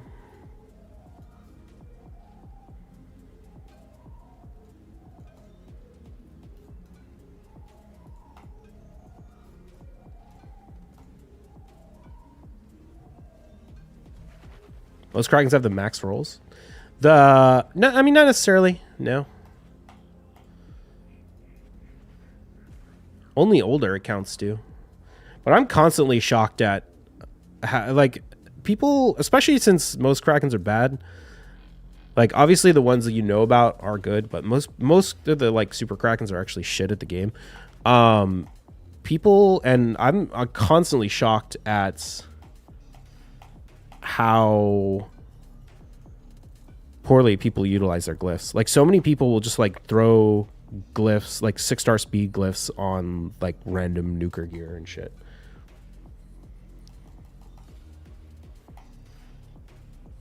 Like, you have to be really diligent with your glyphs because it takes a lot of them just to get a max roll. The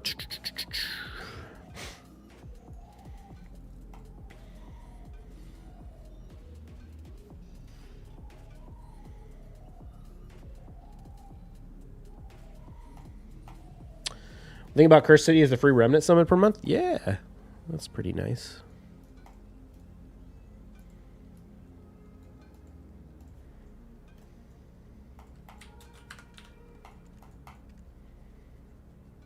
Just sold that Debo.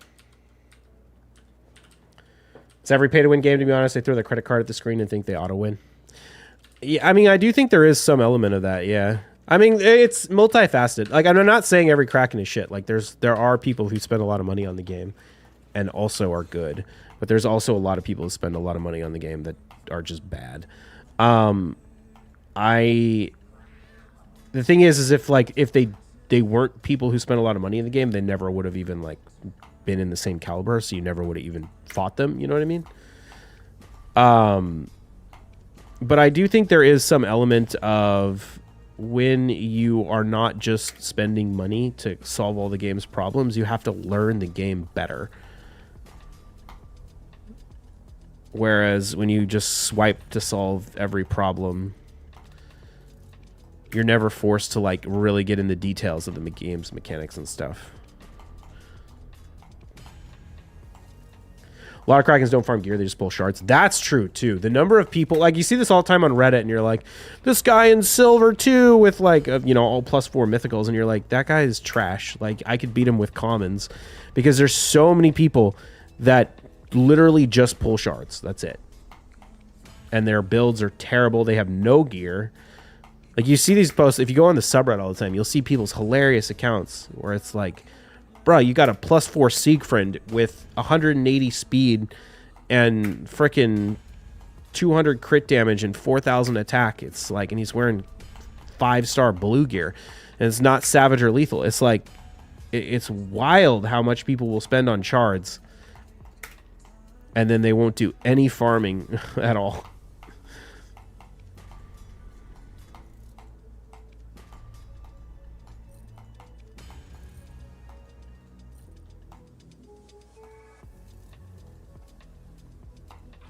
Be a lot of them in gold 4, gold 5, yeah.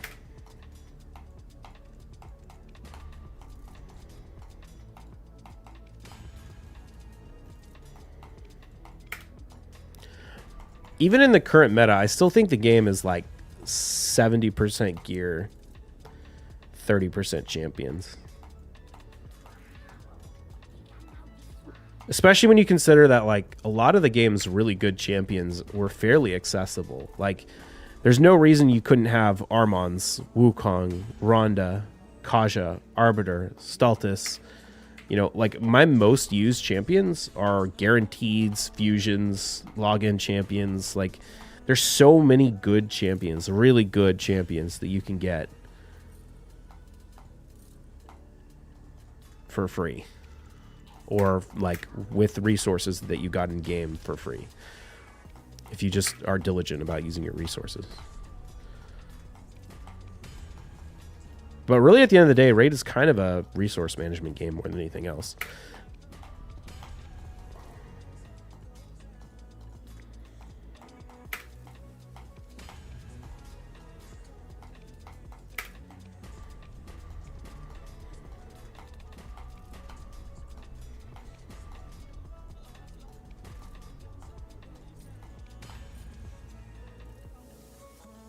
Something about champs when your opponent has every champ. That's when it gets tough. It's when they have every champ and the champs are also well built.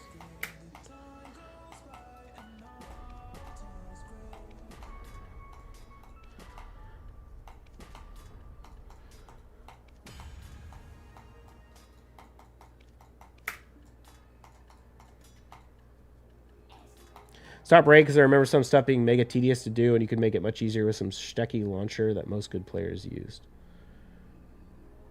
I'm not sure exactly what you're talking about. There's a few things that could be.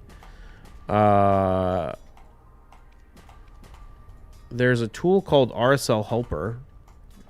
It's not really that sketchy. I mean, everyone uses it. It's developed by a raid content creator and is sanctioned by Plarium.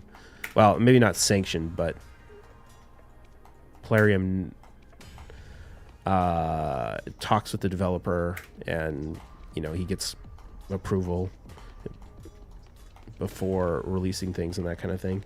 It does a lot of like manual farming and auto clicking and all sorts of stuff in the game. That everyone uses that. It used to be really tedious to upgrade gear, but they've fixed that and made it instant. So you used to have to like mess with the FPS and things to enhance gear, but we don't really need to do that anymore. There's also Hell Hades Gear Optimizer, which is like a tool to help build champions and like figure out the optimal builds and stuff. Again, another raid content creator made a tool that everyone uses for that. But I mean, I don't know. It's not really that sketchy.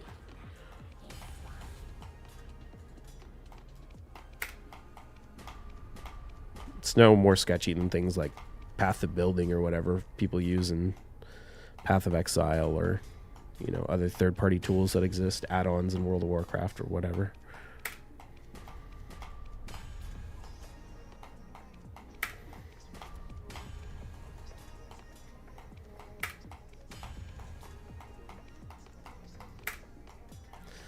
But yeah, well, to be fair, they have implemented a decent amount of that stuff into the game client itself. It's still not as good as the standalone version, so I don't use it, but there are like more auto farming features and stuff in the game now, with like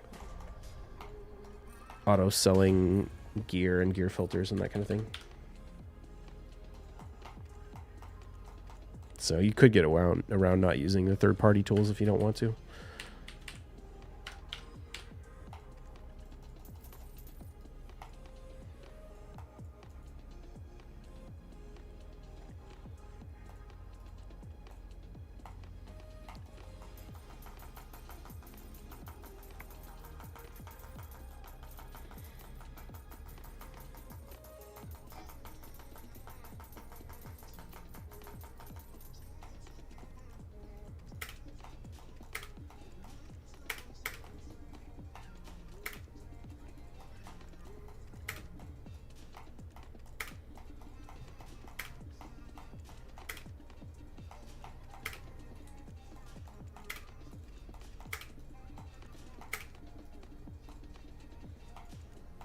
Remember staying up to 4 a.m. so I can get energy reset or something? That wasn't healthy for me.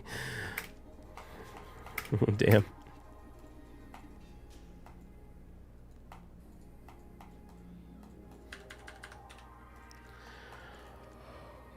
Ooh, all right, chat. I think it's time for me to get out of here. Let's see who's online. Anyone doing a 4th of July stream?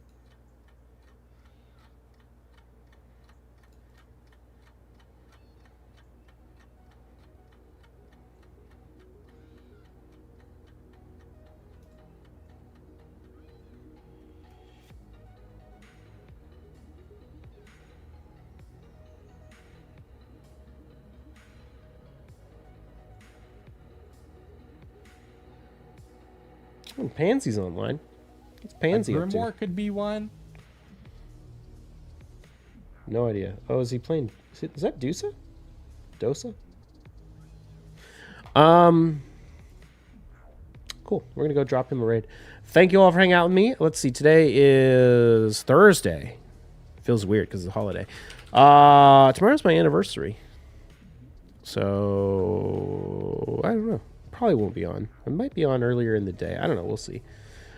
But yeah, join the Discord channel if you like. YouTube, Raid Shadow Legends YouTube. Links are all in chats. Follow the channel. And that's it. Go say hi to Pansy. I'll see y'all later.